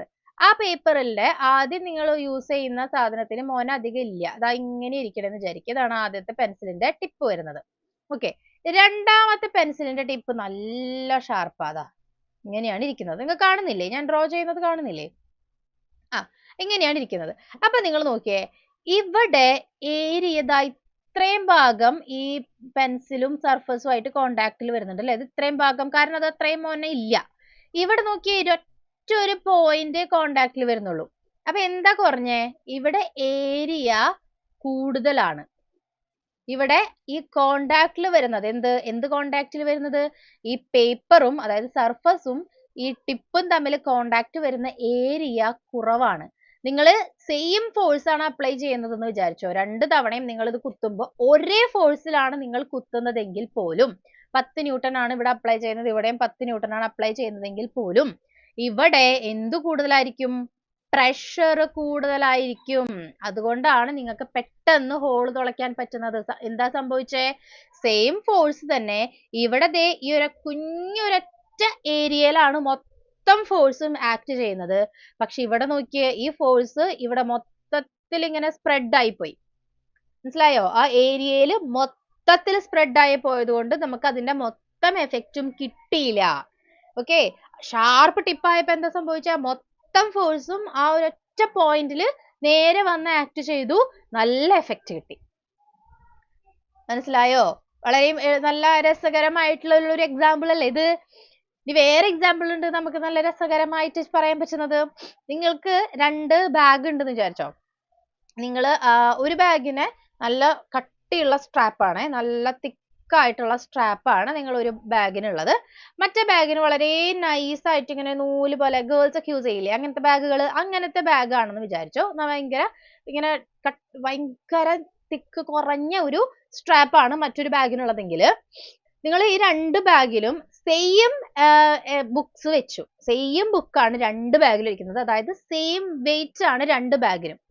ഏത് ബാഗ് ഇടുമ്പോഴാണ് നിങ്ങൾക്ക് ഇവിടെ ഷോൾഡർ കൂടുതൽ വേദന എടുക്കുക? ഏത് ബാഗ് ഇടുമ്പോഴായിരിക്കും നിങ്ങൾക്ക് ഷോൾഡറിന് വേദന കൂടുതൽ? നല്ല തിക്കുള്ള സ്ട്രാപ്പ് ആണോ അതോ ഭയങ്കര തിന്നായിട്ടുള്ള സ്ട്രാപ്പ് ആയിരിക്കോ? തിക്ക് സ്ട്രാപ്പ് ആണോ തിൻ സ്ട്രാപ്പ് ആണോ നിങ്ങൾക്ക് കൂടുതൽ വെയിറ്റ് തോന്നുക? ഏതാണ്? തിക്കായിട്ടുള്ള സ്ട്രാപ്പ് ആണോ തിന്നായിട്ടുള്ള സ്ട്രാപ്പ് ആണോ നിങ്ങൾക്ക് കൂടുതൽ വേദന തോന്നുക? നിങ്ങളൊന്ന് ആലോചിച്ച് നോക്കിയേ. നല്ല തിൻ സ്ട്രാപ്പ്, ഒരു വള്ളിമേ കുറേ ബുക്കുള്ളതും, തിക്ക് സ്ട്രാപ്പിൽ കുറേ ബുക്കുള്ളതും. ഞാൻ എയും ബിയും പറഞ്ഞില്ലല്ലോ. തിക്കാണെന്ന് തോന്നുന്ന ആൾക്കാരൊക്കെ എ എന്ന് പറഞ്ഞോ. തിൻ സ്ട്രാപ്പ്, വളരെ നേർത്ത സ്ട്രാപ്പ് ആണെന്ന് തോന്നുന്നുണ്ടെങ്കിൽ ബി പറയാം. ഞാൻ ചോദിക്കുന്നത് വേദന കൂടുതൽ ഏതിനായിരിക്കും എന്നാണ് കേട്ടോ. വേദന കൂടുതൽ നിങ്ങൾക്ക് ബുദ്ധിമുട്ട് ഏതിടാനായിരിക്കും എന്നാണ് ഞാൻ ചോദിക്കുന്നത്. തിന്നാണ്, കറക്റ്റ് ആണ്. എല്ലാവരും പറയുന്നത് കറക്റ്റ് ആണ്. ബി അല്ലെങ്കിൽ തിൻ ബാഗിനായിരിക്കും നിങ്ങൾക്ക് വേദന കൂടുതൽ. എന്താ സംഭവിക്കുന്നത് അവിടെ? സെയിം സംഭവമാണ്, സെയിം ആപ്ലിക്കേഷൻ ആണ്. തിക്ക് സ്ട്രാപ്പില് ഒരു ബാഗ് വരുമ്പോൾ, തിക്ക് സ്ട്രാപ്പിലാണ് ഈ ബാഗ് നിങ്ങൾ ഇടുന്നതെങ്കിൽ അവിടെ സംഭവിക്കുന്നത് എന്താ? ഈ ബാഗിന്റെ മൊത്തം വെയിറ്റും ഈ ഏരിയയിൽ മുഴുവൻ ഡിസ്ട്രിബ്യൂട്ട് ചെയ്യാണ് അല്ലെ? അപ്പൊ എന്ത് കുറഞ്ഞു? പ്രഷർ കുറവാണ്. അപ്പൊ ഈ സാഹചര്യമാണ് നമ്മൾ പ്രഷർ കുറവ് അപ്ലൈ ചെയ്യുന്നത്. ഇനി തിൻ സ്ട്രാപ്പ് ആണ് വരുന്നതെങ്കിലോ, സെയിം വെയിറ്റ് പക്ഷെ തിൻ സ്ട്രാപ്പ് ആണ് വരുന്നതെങ്കിലോ, ഈ മൊത്തം ഈ ബാഗിന്റെ വെയിറ്റും ദേ ഇത്രയും ഭാഗത്താണ് ആക്ട് ചെയ്യുന്നത്. നിങ്ങളുടെ ഷോൾഡറിൽ വളരെ ചെറിയ ഭാഗത്ത് അത് കോണ്ടാക്ട് വരുന്നുള്ളൂ. അപ്പൊ എന്ത് സംഭവിച്ചു? പ്രഷർ കൂടി. പ്രഷർ കൂടിയപ്പോ എന്ത് സംഭവിച്ചു? നമുക്ക് അതിന്റെ ഭാരം കൂടുതലുള്ള പോലെ തോന്നും. അതായത് effect of force. Effect of ഫോഴ്സിനെയാണ് നമ്മൾ ഈ പ്രഷർ എന്നുള്ളത് ഉദ്ദേശിക്കുന്നത്. എഫക്റ്റ് ഓഫ് ഫോഴ്സ് എന്ത് സംഭവിച്ചു? കൂടുതൽ വെയിറ്റ് ഉള്ള പോലെ തോന്നും. അപ്പൊ തിക്ക് സ്ട്രാപ്പ് നമ്മൾ യൂസ് ചെയ്യുന്നത് എന്തിനാണ്? തിക്ക് സ്ട്രാപ്പ് യൂസ് ചെയ്യുന്നത് അതിന്റെ വെയിറ്റ് അല്ലെങ്കിൽ പ്രഷർ കുറയ്ക്കാനാണ്. ഓക്കെ, വലിയ സ്ട്രാപ്പുള്ള ബാഗ്സ് യൂസ് ചെയ്യുന്നത് മൊത്തം ബാഗിന്റെയും വെയിറ്റിന്റെ ആ ഒരു എഫക്റ്റ് അല്ലെങ്കിൽ പ്രഷർ കുറയ്ക്കാൻ. അപ്പൊ നമ്മുടെ ഷോൾഡറിൽ കൂടുതൽ ഭാഗത്ത് അത് കോണ്ടാക്ട് വരുമ്പോൾ മൊത്തം വെയിറ്റും ഈക്വൽ ആയിട്ട് എല്ലായിടത്തും ഡിസ്ട്രിബ്യൂട്ട് ആവുകയാണ് ചെയ്യുന്നത്. ഓക്കെ, അപ്പൊ അത്രയും നമുക്ക് പ്രഷർ ഫീൽ ചെയ്യില്ല. പക്ഷെ ചെറിയ തിന്നായിട്ടുള്ള സ്ട്രാപ്പ് ആണെങ്കിലോ മൊത്തം വെയിറ്റും കുറച്ച് ഏരിയയിലാണ് വരുന്നത്. അപ്പൊ കൂടുതലും പ്രഷർ അവിടെ ഫീൽ ചെയ്യും, നമുക്ക് ഭയങ്കര ബുദ്ധിമുട്ട് ഫീൽ ചെയ്യും. അതുകൊണ്ടാണ് ഈ ട്രാവൽ ബാഗിനൊക്കെ വലിയ സ്ട്രാപ്പ് വരുന്നത് അല്ലെ. ട്രാവൽ ബാഗിന് വലിയ സ്ട്രാപ്പ് ഇവിടെ ഉണ്ടാവും, പിന്നെ നമ്മൾ ഇവിടെ ഇങ്ങനെ ടക്കിൻ ചെയ്യാൻ വേറെ സ്ട്രാപ്പുകൾ ഉണ്ടാവും. അപ്പൊ അങ്ങനെയൊക്കെ സംഭവിക്കുമ്പോൾ കൂടുതൽ സർഫസ് ഏരിയ കോണ്ടാക്ട് വരില്ല ബോഡി ആയിട്ട്. അങ്ങനെ കൂടുതൽ കോണ്ടാക്ട് വരുമ്പോൾ നമുക്ക് എന്ത് സംഭവിക്കില്ല? അധികം വെയിറ്റ് ഫീൽ ചെയ്യില്ല. ഓക്കെ, അതുപോലെ തന്നെയാണ് കവർ നമ്മളിങ്ങനെ പിടിച്ചോണ്ട് പോകുമ്പോൾ ഒരു ചെറിയൊരു വള്ളിയാണ് ആ കവറിനുള്ളൂവെങ്കിൽ നമുക്ക് കൈ ഇവിടെ പെട്ടെന്ന് വേദന എടുക്കും. പക്ഷെ നല്ല തിക്കായിട്ടുള്ള വള്ളിയാണ് നമ്മൾ പിടിക്കുന്നതെങ്കിൽ അധികം നമുക്ക് വേദന എടുക്കില്ല. മനസ്സിലായോ? പ്രഷർ കുക്കറിന്റെ കുറച്ച് ഡിഫറെന്റ് ആണ്. അവിടെ ഏരിയ അല്ല വരുന്നത്, അവിടെ വോളിയം ആയിട്ടുള്ള ഒരു റിലേഷൻ ആണ് വരുന്നത്. അത് നമുക്ക് ഇവിടെ പറയേണ്ട ഇതില്ല. നമ്മൾ ഏരിയയും പ്രഷറും തമ്മിലുള്ള റിലേഷൻ ആണ് ഇവിടെ പഠിച്ചുകൊണ്ടിരിക്കുന്നത്. ഓക്കെ, അപ്പൊ 3 എക്സാമ്പിൾസ് ആയില്ലേ? എന്ന 3 എക്സാമ്പിൾസ് ഇതാ. ഇഷ്ടികയുടെ കാര്യം, പെൻസിലിന്റെ ഷാർപ്പായിട്ടുള്ള മുന, പിന്നെന്താണ് ബാഗിന്റെ കാര്യം അല്ലെ. പിന്നെയുണ്ട് നമ്മൾ ഒരു കത്തി മൂർച്ചയുള്ള കത്തിയാണോ മൂർച്ചയില്ലാത്ത കത്തിയാണോ നമുക്ക് മുറിക്കാൻ എളുപ്പം? മൂർച്ചയുള്ള കത്തിയാ. എന്തുകൊണ്ടാ? മൂർച്ച ഉള്ള കത്തി എന്ന് പറയുമ്പോൾ അതിന്റെ ഭാഗം ഭയങ്കര ഷാർപ്പായിരിക്കും അല്ലെ. മൂർച്ചയുള്ള കത്തിയുടെ എന്ന് പറയുമ്പോൾ ആ ഒരു ടിപ്പൊക്കെ ഈ ഭാഗം ഭയങ്കര ഷാർപ്പായിരിക്കും. മൂർച്ച ഇല്ലാത്ത ഒരു കത്തിയാണെങ്കിലോ അതിന്റെ ആ ഒരു ഭാഗം ഇങ്ങനെ വളരെ അധികം ഷാർപ്പ് ആവില്ല. അപ്പൊ എന്താ സംഭവിക്കുന്നത്? ഇതിങ്ങനെ മൊത്തത്തിൽ കോണ്ടാക്ട് വരുന്ന ഈ ഏരിയ കൂടുതലായിരിക്കും. അപ്പൊ നമ്മൾ കൂടുതൽ ഫോഴ്സ് അപ്ലൈ ചെയ്യേണ്ടി വരും ഒരു സാധനത്തിനെ മുറിക്കാൻ.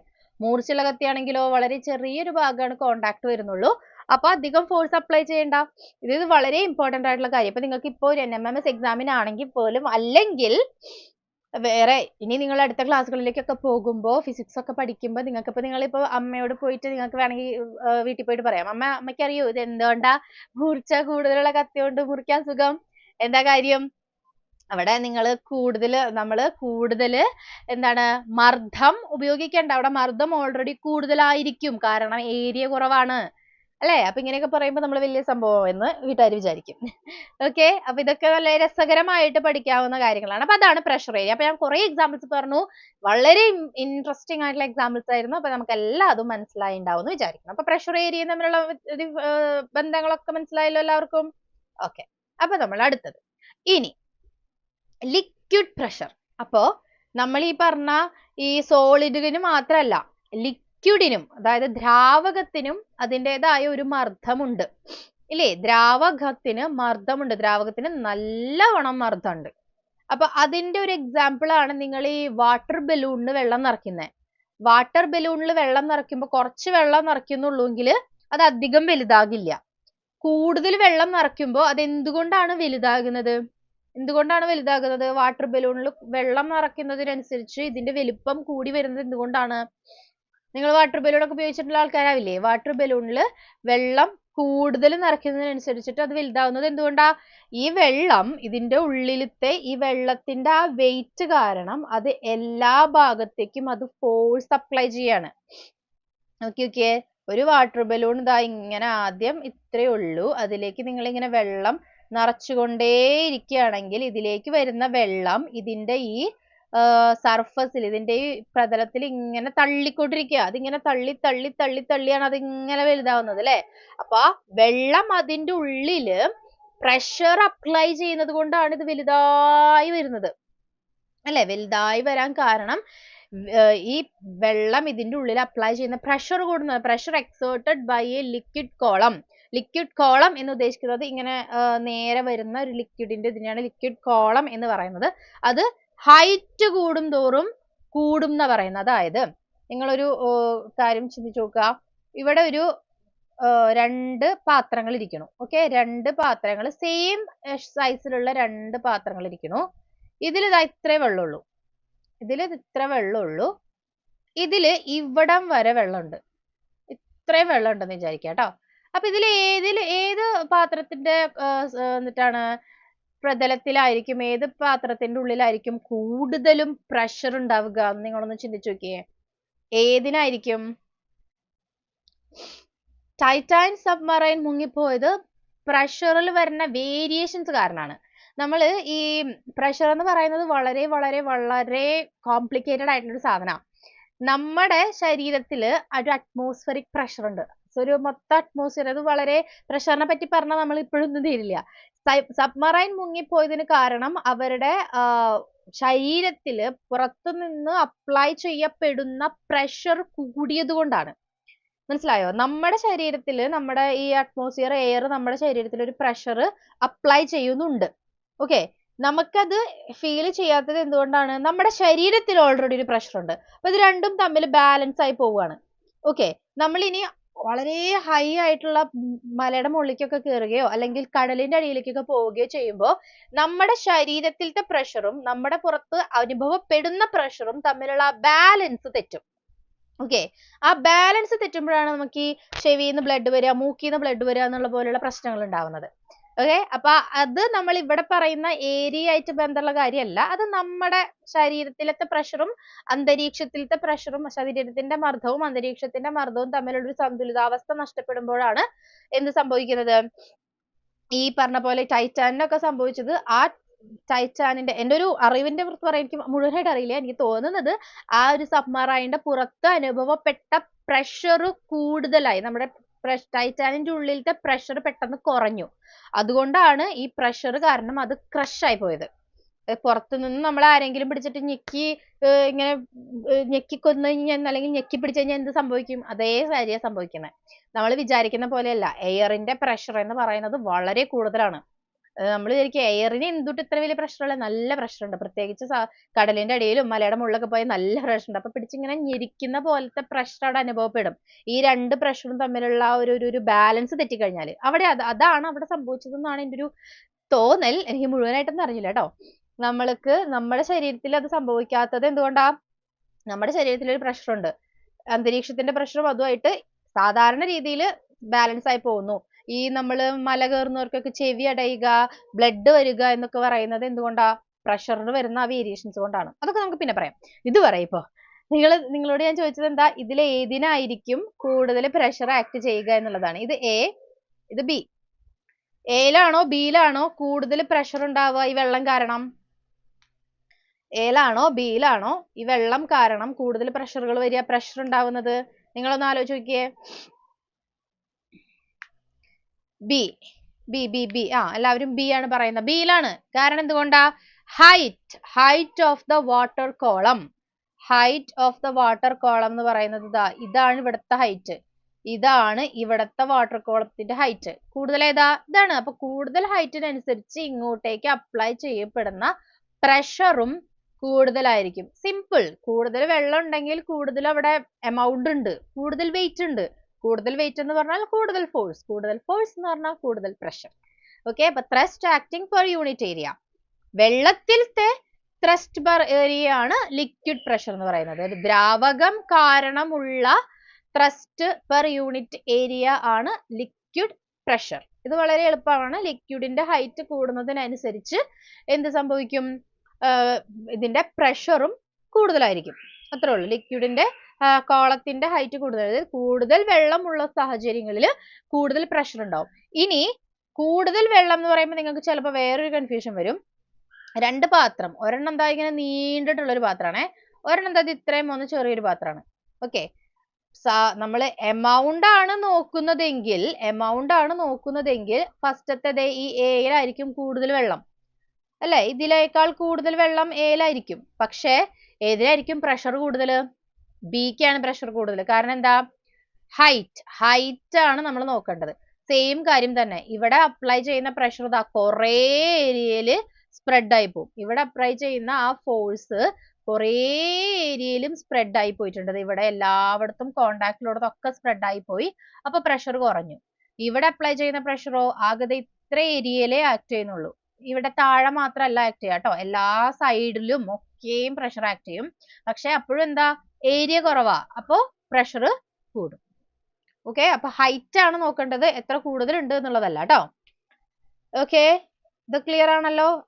അപ്പൊ ഇതാണ് ലിക്വിഡ് പ്രഷർ എന്ന് പറഞ്ഞത്, ലിക്വിഡ് പ്രഷർ. ഇനി നമുക്ക് ഈ എക്സാമ്പിൾസ് നമ്മൾ ഓൾറെഡി പറഞ്ഞു കഴിഞ്ഞതാണ് അല്ലെ. എന്താണ്, നൈഫും നെയിലും. ആണി അടിക്കുക. ആണി അടിക്കുമ്പോ എന്താ സംഭവിക്കുന്നത്?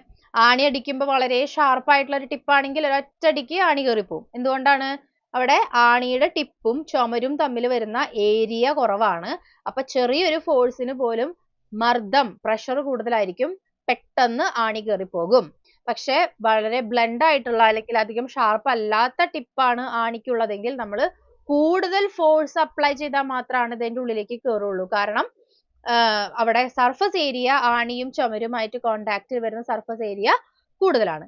പിന്നെ ബ്രോഡ് സ്ട്രാപ്സ്, സ്കൂൾ ബാഗുകളുടെ വലിയ സ്ട്രാപ്പ്, ഹീൽ സാൻഡൽസ്. നമ്മൾ ഹീൽ ഉള്ളതും ഇല്ലാത്തതും ഗേൾസിന് അറിയായിരിക്കും. നല്ല ടിപ്പ് പിൻ പോയിന്റ് ഹീൽ ഉള്ളത് ഇടുമ്പോ നമ്മൾ വീഴാൻ കാരണം എന്താ? എന്തുകൊണ്ടാണ് നമ്മൾ വീഴുന്നത്? പെട്ടെന്ന് നല്ല ബുദ്ധിമുട്ടാണ് അല്ലെ, നല്ല പിൻ പോയിന്റ് ഹീൽസ് ഇട്ടിട്ട് നടക്കാൻ. കാരണം എന്താ? നമ്മുടെ മൊത്തം വെയിറ്റും നിലത്ത് ഡിസ്ട്രിബ്യൂട്ട് ചെയ്യുന്നത് ആ ചെറിയ ഒരു ഏരിയയിലാണ്.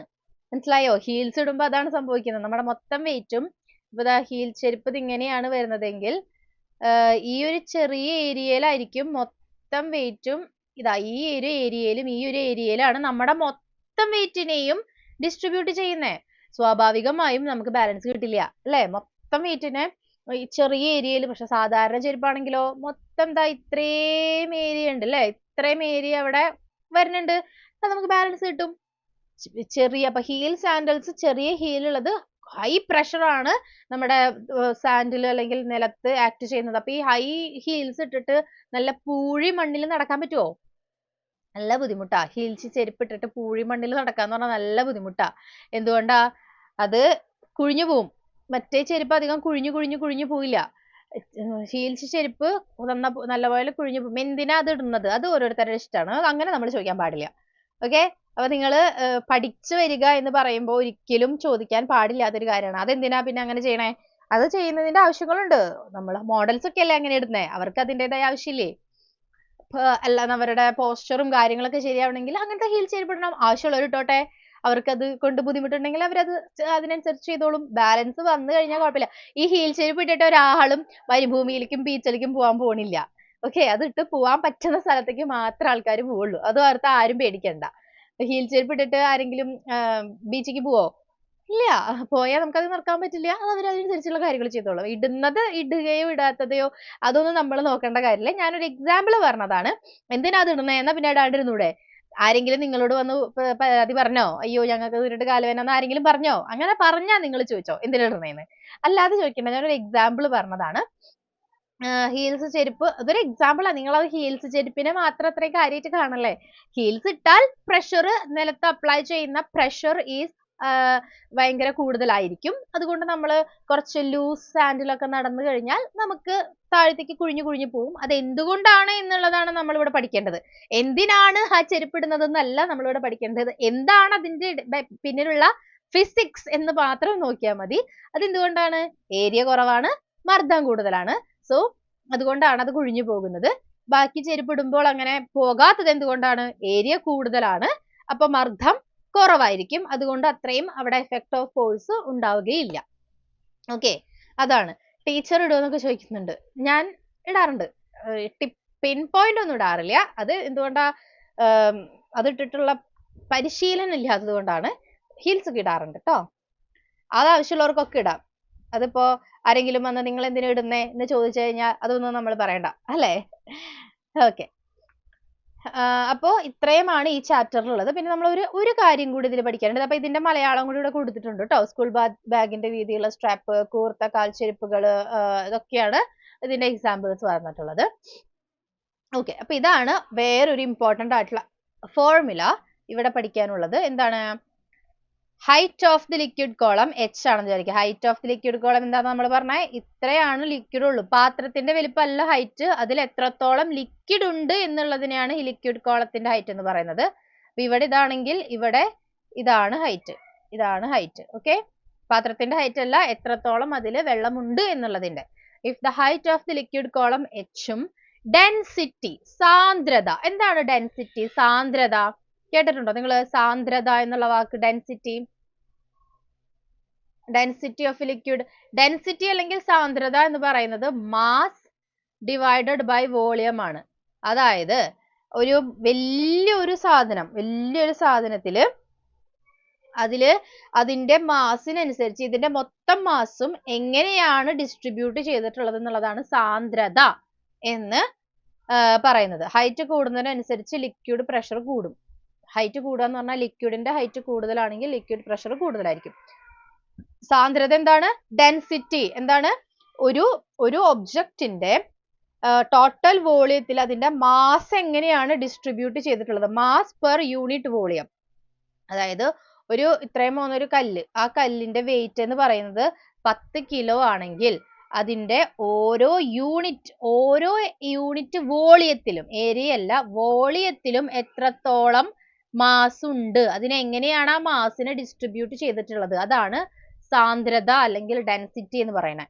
അപ്പൊ ദാ വെള്ളത്തിന്റെ കേസ് പറയുകയാണെങ്കിൽ മൊത്തം ഇത്രയും വെള്ളം ഉണ്ടെങ്കിൽ അതിന്റെ ഓരോ യൂണിറ്റ് വോളിയം, ഒരു ക്യൂബിക് മീറ്റർ, ഓരോ ഇങ്ങനത്തെ ക്യൂബിക് മീറ്ററിലും എത്രത്തോളം എമൗണ്ട് ഓഫ് വെള്ളം ഉണ്ട് എന്നുള്ളതിനെയാണ് സാന്ദ്രത എന്ന് പറയുന്നത്. ഓക്കെ, എന്താണ് മൊത്തത്തിലുള്ള വോളിയത്തിനെ ഇങ്ങനെ യൂണിറ്റ് ആക്കുക എന്ന് പറഞ്ഞു കഴിഞ്ഞാൽ 10 ലിറ്റർ വെള്ളം ഉണ്ടായിരുന്നെങ്കിൽ അതിൽ ഓരോ ലിറ്റർ നമ്മൾ എടുക്കുമ്പോൾ അതിൽ എത്രത്തോളം എമൗണ്ട് ഓഫ് വെള്ളമുണ്ട് എന്നുള്ളതിന്റെ കണക്കാണ് അല്ലെങ്കിൽ അളവാണ് സാന്ദ്രത എന്ന് പറയുന്നത്. ഡെൻസിറ്റി എന്നാണ് ഇതിനെ പറയുന്നത്. Density is equals to mass divided by unit volume. ഇനി ആക്സിലറേഷൻ ഡ്യൂ ടു ഗ്രാവിറ്റി. ഇത് ചെറിയൊരു ഫോർമുല നിങ്ങൾ പഠിച്ചു വെച്ചാൽ മതി കേട്ടോ. വളരെ സംഭവമാക്കി കാര്യമാക്കി നിങ്ങൾ അയ്യോ ഇതിനൊന്നും പറ്റി ഞങ്ങൾക്ക് അറിയില്ലല്ലോ എന്ന് നിങ്ങൾ വിചാരിക്കേണ്ട. ഞാൻ പറഞ്ഞു തരണത് നിങ്ങൾ ശ്രദ്ധിച്ച് മനസ്സിലാക്കുക. ഹൈറ്റ് എച്ച് എന്ന് പറയുന്നത് ലിക്വിഡ് കോളത്തിന്റെ ഹൈറ്റ്. ഡി എന്നുള്ള സിമ്പൽ ഉദ്ദേശിക്കുന്നത് എന്താണ്? ഡെൻസിറ്റി, സാന്ദ്രത എന്ന് പറഞ്ഞു കഴിഞ്ഞാൽ അതിന്റെ മൊത്തം മാസിനെ എങ്ങനെയാണ് ഡിസ്ട്രിബ്യൂട്ട് ചെയ്തിട്ടുള്ളത്. അപ്പൊ നിങ്ങളൊരു കാര്യം ആലോചിക്കുക, വലിയൊരു സാധനം, ഒരു സ്പോഞ്ച് കട്ടയ്ക്കാണോ ഒരു കരിങ്കല്ലിനാണോ ഡെൻസിറ്റി കൂടുതൽ? ഇത്രയും പോകുന്ന ഒരു കരിങ്കല്ലും വലിയൊരു സ്പോഞ്ച് കട്ടയും നിങ്ങളുടെ ഒരു കയ്യിലുണ്ടെങ്കിൽ ആ കരിങ്കല്ലിനായിരിക്കും സാന്ദ്രത കൂടുതൽ. എന്തുകൊണ്ടാ? അത് ചെറുതാണ്, പക്ഷെ അതിന്റെ മൊത്തം വെയിറ്റും ആ ചെറിയ ഇതിൽ അപ്ലൈ ചെയ്യുമ്പോൾ ഓരോ യൂണിറ്റ് വോളിയത്തിലും അനുഭവപ്പെടുന്ന മാസ് കൂടുതലായിരിക്കും. ഓക്കെ, മറ്റേ വലിയ സ്പോഞ്ചിന്റെ കേസിലോ വലുതാണ് അല്ലേ, അതുകൊണ്ട് അതിന്റെ മാസ് ഓരോ വോളിയത്തിൽ അനുഭവപ്പെടുന്ന മാസ് കുറവായിരിക്കും. അതുകൊണ്ട് സാന്ദ്രത എടുത്തു നോക്കുമ്പോൾ അയേൺ നെയില് അങ്ങനത്തെ സാധനങ്ങൾക്കൊക്കെ ആയിരിക്കും സാന്ദ്രത കൂടുതലുള്ളത്. മൊത്തം ഇങ്ങനെ കട്ടിയായിട്ടുള്ള സാധനങ്ങൾക്കായിരിക്കും സാന്ദ്രത കൂടുതലുള്ളത്. ഇടയിൽ ഹോളുകളും പഞ്ഞി അല്ലെങ്കിൽ സ്പോഞ്ച് അങ്ങനത്തെ ഹോൾസും എയറിന് തങ്ങി നിൽക്കാൻ സ്പേസ് ഉണ്ടെങ്കിൽ സാന്ദ്രത കുറവായിരിക്കും. എയറിന് തങ്ങി നിൽക്കാൻ സ്പേസ് ഉണ്ടെങ്കിൽ, അപ്പൊ എയറിന് തങ്ങി നിൽക്കാൻ സ്പേസ് ഉള്ള സാധനങ്ങൾക്ക് സാന്ദ്രത കുറവായിരിക്കും. അത് നമ്മൾ വെള്ളത്തിന്റെ മുകളിൽ ഇട്ടാൽ പൊന്തിക്കിടക്കും. വെള്ളത്തിന്റെ മുകളിൽ പൊന്തിക്കിടക്കുന്ന വസ്തുക്കൾക്കൊക്കെയും സാന്ദ്രത കുറവാണ്. എന്തുകൊണ്ടാണ് അത് പൊന്തിക്കിടക്കുന്നത്? വെള്ളത്തിന് ഒരു സാന്ദ്രത ഉണ്ട്, അതാണ് നമ്മൾ ഈ പറഞ്ഞുകൊണ്ടിരിക്കുന്നത്. വെള്ളത്തിന് ഒരു ഡെൻസിറ്റി ഉണ്ട്. സാധാരണ പച്ചവെള്ളത്തിന്റെ ഡെൻസിറ്റി 1 ആണ്. ഡെൻസിറ്റി ഉണ്ട്. ആ വെള്ളത്തിനേക്കാൾ സാന്ദ്രത കുറവുള്ള വസ്തുക്കൾ വെള്ളത്തിന്റെ മുകളിൽ പൊന്തിക്കിടക്കും. വെള്ളത്തിനേക്കാൾ ഡെൻസിറ്റി കൂടുതലുള്ള വസ്തുക്കൾ വെള്ളത്തിന്റെ താഴേക്ക് പോകും. അപ്പൊ നമ്മളൊരു കല്ലെടുത്തെറിഞ്ഞാൽ താഴേക്ക് പോകും, പക്ഷെ ഒരു പ്ലാസ്റ്റിക് കുപ്പി അടപ്പിട്ടിട്ട് എടുത്തെറിഞ്ഞാൽ മുകളിലേ കിടക്കുള്ളൂ.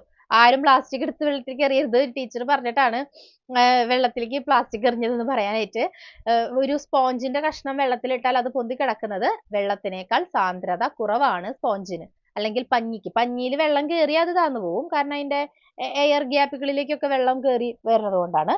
അപ്പൊ അതാണ് സാന്ദ്രത. ഇനി ആക്സിലറേഷൻ ഡ്യൂ ടു ഗ്രാവിറ്റി, അതായത് ത്വരണം, ഗ്രാവിറ്റി മൂലം ഉണ്ടാകുന്ന ത്വരണം. എന്താന്ന് പറഞ്ഞേ?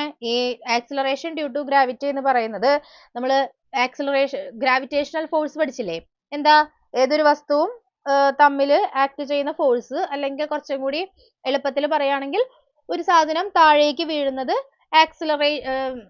ഗ്രാവിറ്റേഷണൽ ഫോഴ്സ് കൊണ്ടാണ്, ഗുരുത്വാകർഷണം കൊണ്ടാണ് എറിയുന്ന ഒരു സാധനം താഴേക്ക് വീഴുന്നത്. അപ്പോൾ ആ താഴേക്ക് വീഴുന്ന ഒരു ത്വരണം ഉണ്ട്. എല്ലാ വസ്തുക്കൾക്കും സെയിം ആണ്, എല്ലാ വസ്തുക്കൾക്കും വെയിറ്റിനെ ഡിപ്പെൻഡ് ചെയ്യുന്നില്ല. എന്തൊരു സാധനം എടുത്ത് നമ്മൾ താഴത്തേക്ക് എറിഞ്ഞാലും അതെല്ലാതും ഒരേ സ്പീഡിലാണ് താഴേക്ക് വരുന്നത്. ഓക്കെ, എല്ലാ സാധനം നിങ്ങളൊരു കരിങ്കല്ല് എടുത്തെറിഞ്ഞാലും ഒരു സ്പോഞ്ച് എടുത്തെറിഞ്ഞാലും എന്തെടുത്തെറിഞ്ഞാലും രണ്ടും ഒരേ സ്പീഡിലായിരിക്കും താഴത്തേക്ക് വരിക. അപ്പോൾ അതിനെയാണ് ത്വരണം എന്ന് പറയുന്നത്, ആക്സിലറേഷൻ ഡ്യൂ ടു ഗ്രാവിറ്റി എന്ന് പറയുന്നത്. അപ്പൊ നമ്മൾ ഈ പഠിക്കുന്ന ഫോർമുല, ലിക്വിഡിന്റെ പ്രഷർ എന്ന് പറയുന്നത് അതിന്റെ ഹൈറ്റ്, അതിന്റെ സാന്ദ്രത, അതിന്റെ ആക്സിലറേഷൻ ഡ്യൂ ടു ഗ്രാവിറ്റി, ഇതിന്റെ മൂന്നിന്റെയും പ്രോഡക്റ്റ് ആണ് ലിക്വിഡിന്റെ പ്രഷർ. അപ്പൊ പി എന്ന് പറയുന്നത് height, density and acceleration due to gravity. Acceleration due to ഗ്രാവിറ്റിയുടെ വാല്യൂ എന്ന് പറയുന്നത് 9.8 മീറ്റർ പെർ സെക്കൻഡ് സ്ക്വയർ. ഇത് ഫിക്സഡ് വാല്യൂ ആണ്, എപ്പോഴായാലും ഇത് തന്നെയാണ് വാല്യൂ. അപ്പൊ നിങ്ങൾക്ക് ഇപ്പോൾ ഇങ്ങനെ ഒരു ചോദ്യം വന്നു എന്ന് വിചാരിക്കുക, ലിക്വിഡിന്റെ മർദ്ദം കണ്ടുപിടിക്കുക. ആ ലിക്വിഡ് കോളത്തിന്റെ ഹൈറ്റ് തന്നിട്ടുണ്ട് 10 മീറ്റർ, ലിക്വിഡിന്റെ ഡെൻസിറ്റി തന്നിട്ടുണ്ട്, ഒരു ഡെൻസിറ്റി എന്താണ്, kilogram metre cube, kilogram per metre cube തന്നിട്ടുണ്ടെന്ന് വിചാരിക്കുക. പ്രഷർ എന്ന് പറഞ്ഞാൽ കണ്ടുപിടിക്കാൻ നോക്കുമ്പോൾ നിങ്ങൾ അയ്യോ ജി തന്നിട്ടില്ലല്ലോ എന്ന് വിചാരിക്കരുത്. ജി എപ്പോഴും കോൺസ്റ്റന്റ് ആണ്. ഏതൊരു പ്രോബ്ലം നിങ്ങൾ ചെയ്യുന്നുണ്ടോ, g is always a constant. Okay, 9.8 metre per second square. നിങ്ങളോട് ഞാൻ പറഞ്ഞിരുന്നു ചാറ്റില് വേറെ പരിചയപ്പെടൽ ഒന്നും വേണ്ട വേണ്ട വേണ്ടാന്ന്.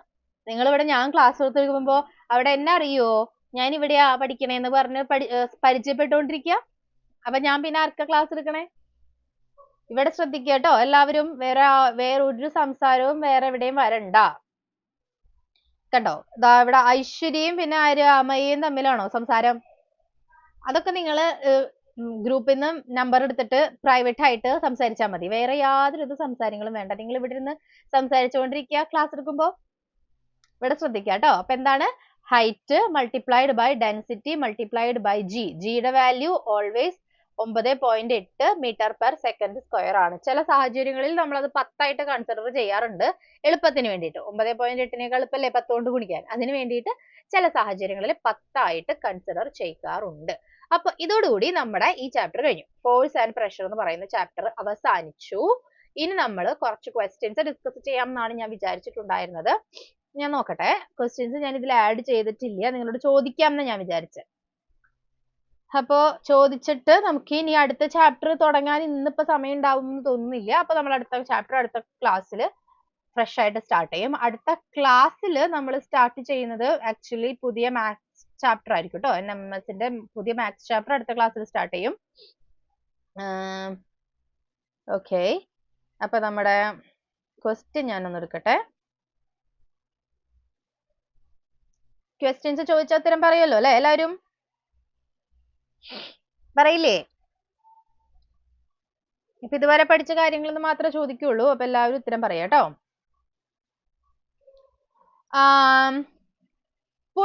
പുള്ള് ചെയ്യുന്നതിന്റെ സിറ്റുവേഷൻസ് പറഞ്ഞ, പുൾ നമ്മൾ വലിച്ചിട്ട് ഫോഴ്സ് അപ്ലൈ ചെയ്യുക, അല്ലെങ്കിൽ വലിക്കുമ്പോൾ ഒരു വസ്തുവിന്റെ സ്റ്റേറ്റ് ഓഫ് മോഷൻ മാറുന്നതിന് എക്സാമ്പിൾസ് പറയോ?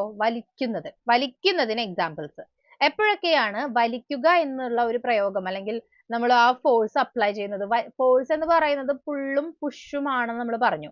പുൾ സിറ്റുവേഷൻസ് എന്താണ്, ഏതൊക്കെയാണ്? രണ്ട് സിറ്റുവേഷൻസ് എല്ലാവരും വേഗം പറഞ്ഞു. എപ്പോഴൊക്കെയാണ് നമ്മൾ ഒരു സാധനത്തിന്റെ സ്റ്റേറ്റ് ഓഫ് മോഷൻ മാറ്റാൻ, അതിനെ സാധാരണ ഇരിക്കുന്ന അതിന്റെ നിലയിൽ നിന്ന് അവസ്ഥയിൽ നിന്ന് മാറ്റാൻ വേണ്ടിയിട്ട് പുള്ള് ചെയ്യുന്നത് എപ്പോഴൊക്കെയാണ്? പുൾ ചെയ്യുന്നത് എപ്പോഴാണ്? പുൾ ചെയ്തിട്ട് ഒരു വസ്തുവിന്റെ സ്റ്റേറ്റ് ഓഫ് മോഷൻ മാറ്റുന്നത് എപ്പോഴാണ്?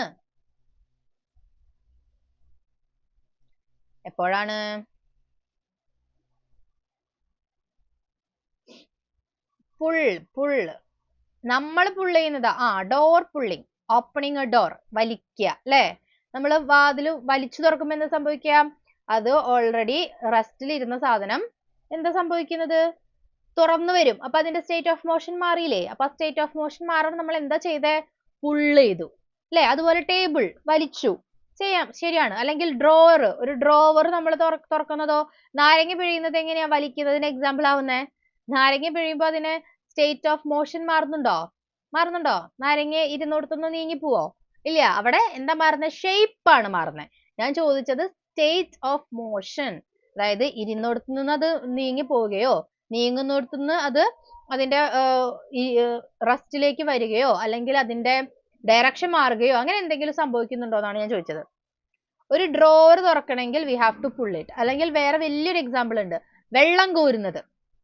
വലിക്കല്ലേ ചെയ്യുന്നേ? വെള്ളം കോരുക എന്ന് പറഞ്ഞാൽ നമ്മൾ വലിച്ച് വലിച്ച് വലിച്ച് വലിച്ചല്ലേ എടുക്കുന്നത്. കിക്കിംഗ് ഫുട്ബോള് പുള്ളല്ല, പുഷ് ആണ്. ഞാൻ ചോദിച്ചത് പുൾ ഇൻ എക്സാമ്പിൾ ആണ്. ഓക്കെ, കിക്കിംഗ് ഫുട്ബോൾ എന്ന് പറഞ്ഞാൽ അതായത് നമ്മുടെ അടുത്തേക്ക് നീങ്ങി വരുന്നതാണ് പുൾ സിറ്റുവേഷൻസ്. നമ്മുടെ അടുത്തുനിന്ന് ദൂരേക്ക് പോകുന്നതാണ് പുഷ്. നമ്മളൊരു സാധനത്തിന് ചവിട്ടിക്കഴിഞ്ഞാൽ അല്ലെങ്കിൽ ഫുട്ബോൾ കിക്ക് ചെയ്ത് കഴിഞ്ഞാൽ നമ്മുടെ അടുത്തേക്കാണോ വരിക? അല്ല, ദൂരത്തേക്ക് പോവല്ലേ ചെയ്യുന്നത്. അത് പുഷ് ആണ്. ബാറ്റ് അടിക്കുന്നതും ഒക്കെ പുഷ് ആണ്. ഓക്കെ, അല്ലെങ്കിൽ നമ്മളൊരു കാർട്ട് തള്ളിക്കൊണ്ടു പോകുന്നത് പുഷ് സിറ്റുവേഷൻ ആണ്. ഡോർ അടയ്ക്കുന്നതും പുഷിൽ പെടുത്താം. ഡോർ അടയ്ക്കുന്നതും ഡോർ തുറക്കുന്നതും ഒക്കെ പുഷിൽ പെടുത്താം. ഓക്കെ, അപ്പൊ ഇതാണ് pull a chair, pulling the table, opening a drawer, അല്ലെങ്കിൽ drawing water from a well. ഇതൊക്കെയും പുള്ളിന് എക്സാമ്പിൾസ് ആണ്. അപ്പൊ ഇനി പുഷിന് എക്സാമ്പിൾസ് പറഞ്ഞ രണ്ടെണ്ണം. പുഷ് സിറ്റുവേഷൻസിന് എക്സാമ്പിൾസ് പറഞ്ഞേ. ഓപ്പൺ ദ ആൽമിറ, ഓക്കെ, കറക്റ്റ് ആണ്. സൈക്കിൾ പെഡല് നമ്മള് പുഷ് ആണ് ചെയ്യുന്നത്, വലിക്കുകയാണോ ചെയ്യുന്നത് സൈക്കിൾ പെഡലിനെ? അല്ലല്ലോ, ചവിട്ടി അതിങ്ങനെ തള്ളുകയല്ലേ ചെയ്യുന്നത്. പുഷിന് എക്സാമ്പിൾ പറഞ്ഞോളൂ. പുഷ്. Pulling sofa, okay. വെള്ളം കോരുക, അതൊക്കെ പുള്ളാണ്. ഞാൻ ചോദിച്ചത് ഇനി പുഷിന് രണ്ട് എക്സാമ്പിൾ പറഞ്ഞേ.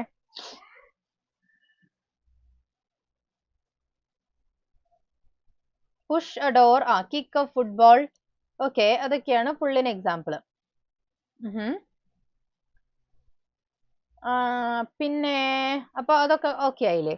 ഇനി വെള്ളം കോരാനായിട്ട് നമ്മൾ എന്താ ചെയ്യണ്ടേ? ഇപ്പൊ ഒരു ഫിൽ ഇൻ ദ ബ്ലാങ്ക്സ് ഒക്കെയാണ് വരുന്നതിൽ വെള്ളം കോരാൻ, അല്ലെങ്കിൽ അതിന് ഇംഗ്ലീഷിൽ വരുമ്പോ to draw water from a well you have to pull the rope.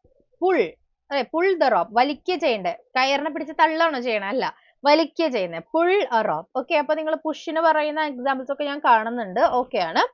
ഇനി to move a loaded trolley, നിറച്ചിരിക്കുന്ന ഒരു ട്രോളി നീക്കാൻ വേണ്ടിയിട്ട് നമ്മൾ എന്ത് ചെയ്യണം? അവിടെ ഒരു സംശയം വരാൻ സാധ്യതയുണ്ട് അല്ലെ. To move a loaded trolley we have to blank. അവിടെ ഒരു ബ്ലാങ്ക് ആണ്. എന്താണ് ചെയ്യേണ്ടതെന്ന് അവിടെ എഴുതണം. അപ്പൊ എന്താ നിങ്ങൾ എഴുതുക? To move a loaded trolley we have to push ആണോ പുള്ളാണോ?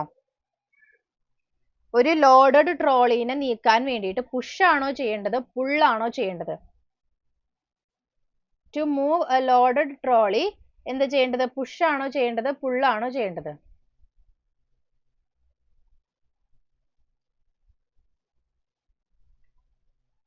ഇപ്പൊ ഒരു ലോഡഡ് ട്രോളിനെ നീക്കാൻ വേണ്ടിയിട്ട് നമുക്ക് രണ്ടും ചെയ്യാം. Correct, push or pull. അതാണ് നമുക്ക് അവിടെ പുഷ് കൊടുത്താലും കുഴപ്പമില്ല, പുള്ള് കൊടുത്താലും കുഴപ്പമില്ല. നിങ്ങൾക്ക് നിറച്ച് ഇങ്ങനെ സാധനങ്ങളൊക്കെ കയറ്റി വെച്ചോണ്ടിരിക്കുന്ന ഒരു ട്രോളിനെ തള്ളിയാലും അത് നീങ്ങും, വലിച്ചാലും അത് നീങ്ങും അല്ലേ. അപ്പൊ അവിടെ പുഷ് ഓർ പുള്ള് കൊടുക്കാം കേട്ടോ. പുഷ് ഓർ പുള്ള് കൊടുക്കാവുന്ന സിറ്റുവേഷൻസും ഉണ്ട്. ഏതൊക്കെയാണ്? ഡോർ തുറക്കുക. ചില സാഹചര്യങ്ങളിൽ നമുക്ക് ഡോർ തുറക്കാൻ അവിടെ ഡോർ പുഷ് ചെയ്തിട്ടുണ്ടാവും. ചില സാഹചര്യങ്ങളിൽ ഡോർ തുറക്കാൻ വേണ്ടി തന്നെ പുള്ള് ചെയ്തിട്ടുണ്ട്. അപ്പൊ ഓപ്പണിംഗ് എ ഡോർ എന്ന് പറഞ്ഞാൽ അവിടെ പുഷ് ഓർ പുള്ള് കൊടുക്കാം. മൂവിങ് എ ലോഡഡ്, എന്തൊരു വസ്തുവിനെ മൂവ് ചെയ്യിക്കാൻ, വെറുതെ മൂവ് ആണ് ഉദ്ദേശിക്കുന്നുള്ളൂ എങ്കിൽ അവിടെ പുഷ് ഓർ പുള്ള് കൊടുക്കാം, കുഴപ്പമില്ല. പുഷ് തള്ളിയാലും അത് നീങ്ങും, വലിച്ചാലും അത് നീങ്ങും. പക്ഷെ ചില സിറ്റുവേഷൻസിൽ പുഷും പുള്ളും സ്പെസിഫിക് ആയിട്ട് കൊടുക്കണം. അതാണ് നമ്മൾ ഈ വെള്ളം കോരലും ഫുട്ബോൾ അടിക്കലും ഒക്കെ വരുന്നത്. ഫുട്ബോൾ അടിക്കുന്നിടത്ത് പുഷ് ഓർ പുള്ള് കൊടുക്കാൻ പറ്റില്ല, എന്തായാലും പുഷ് മാത്രമേ കൊടുക്കാൻ പറ്റുള്ളൂ അല്ലെ. അതുപോലെ വെള്ളം കോരുക എന്നുള്ളതിന് പുഷ് ഓർ പുള്ള് പറ്റില്ല, ഓൺലി പുള്ള കൊടുക്കാൻ പറ്റുള്ളൂ. മനസ്സിലായല്ലോ? അതുപോലെ ഓപ്പണിംഗ് ആ ഡ്രോവർ എന്ന് പറയുന്നത് ഓൾവേസ് പുള്ളാണ്. ക്ലോസിംഗ് ആ ഡ്രോവർ പുഷ് ആണ്. നേരെ തിരിച്ച് ചെയ്യാൻ പറ്റുമോ? പുഷ് ചെയ്ത് തള്ളിയിട്ട് നമുക്കൊരു ഡ്രോവർ തുറക്കാൻ പറ്റുമോ? ഇല്ല, അത് പുള്ളാണ്. അടയ്ക്കാനായിട്ട് നമ്മൾ തള്ളുകയാണ് ചെയ്യേണ്ടത്, പുഷ് ആണ് ചെയ്യേണ്ടത്. അപ്പൊ പുള്ള് എന്ന് പറഞ്ഞാൽ വലിക്കുക, പുഷ് എന്ന് പറഞ്ഞാൽ തള്ളുക. ഓക്കെ, അപ്പൊ ഇനി കുറച്ച് ക്വസ്റ്റ്യൻസും കൂടി ഉണ്ട്, അത് ഞാൻ നോട്ട്സിൽ ആഡ് ചെയ്തിട്ട് ഇടാം. അപ്പൊ നിങ്ങൾ അത് ചെക്ക് ചെയ്താൽ മതി. ഓക്കെ. അപ്പോൾ അതോടുകൂടി നമ്മുടെ ഈ ചാപ്റ്റർ കഴിഞ്ഞതായി പ്രഖ്യാപിച്ചിരിക്കുന്നു. ഇനി നമ്മൾ അടുത്ത ക്ലാസ്സിൽ പുതിയ ചാപ്റ്റർ പഠിക്കും. അപ്പൊ അടുത്ത ക്ലാസ്സിൽ മാത്സ് പഠിക്കും. അത് കഴിഞ്ഞിട്ട് അടുത്ത ക്ലാസ്സിൽ പുതിയ ഫിസിക്സ് ചാപ്റ്റർ പഠിക്കും. ഓക്കെ, അപ്പൊ ഇന്നത്തെ ക്ലാസ് ഇത്രേ ഉള്ളൂ. എല്ലാവർക്കും ക്ലാസ് ഒക്കെ ഇഷ്ടമായി മനസ്സിലായി എന്ന് വിചാരിക്കുന്നു. അപ്പൊ ഇനി അധികം സമയമില്ലാത്തതുകൊണ്ട് ഞാൻ ഹാർട്സ് ഒന്നും ചോദിക്കണില്ല. അപ്പൊ എല്ലാവർക്കും മനസ്സിലായി വിചാരിക്കുന്നു. അപ്പൊ വേഗം പറ്റാവുന്നവരൊക്കെ വേഗം ഹാർട്സ് ഒക്കെ ഇട്ടോളൂ. ഞാനപ്പോ ക്ലാസ് ക്ലോസ് ചെയ്യുകയാണ്. അപ്പൊ അതുപോലെ പുതിയ ആൾക്കാർ വന്നിട്ടുള്ളവർ വീഡിയോസ് കാണാൻ മറക്കരുത്. അതുപോലെ സ്റ്റാർട്ട് ചെയ്യുമ്പോൾ നമുക്ക് 10 പേരുണ്ടായിരുന്നുള്ളൂ. ഇപ്പൊ 100 പേരുണ്ട്. അപ്പൊ ഇടയിൽ വന്ന ആൾക്കാരും സ്റ്റാർട്ടിങ് മിസ്സായിട്ടുള്ള ആൾക്കാരും മറക്കാതെ വീഡിയോ കാണുക. ഓക്കെ, ഇന്നത്തെ ക്ലാസ് ഇത്രേ ഉള്ളൂ. ബൈ. Thank you.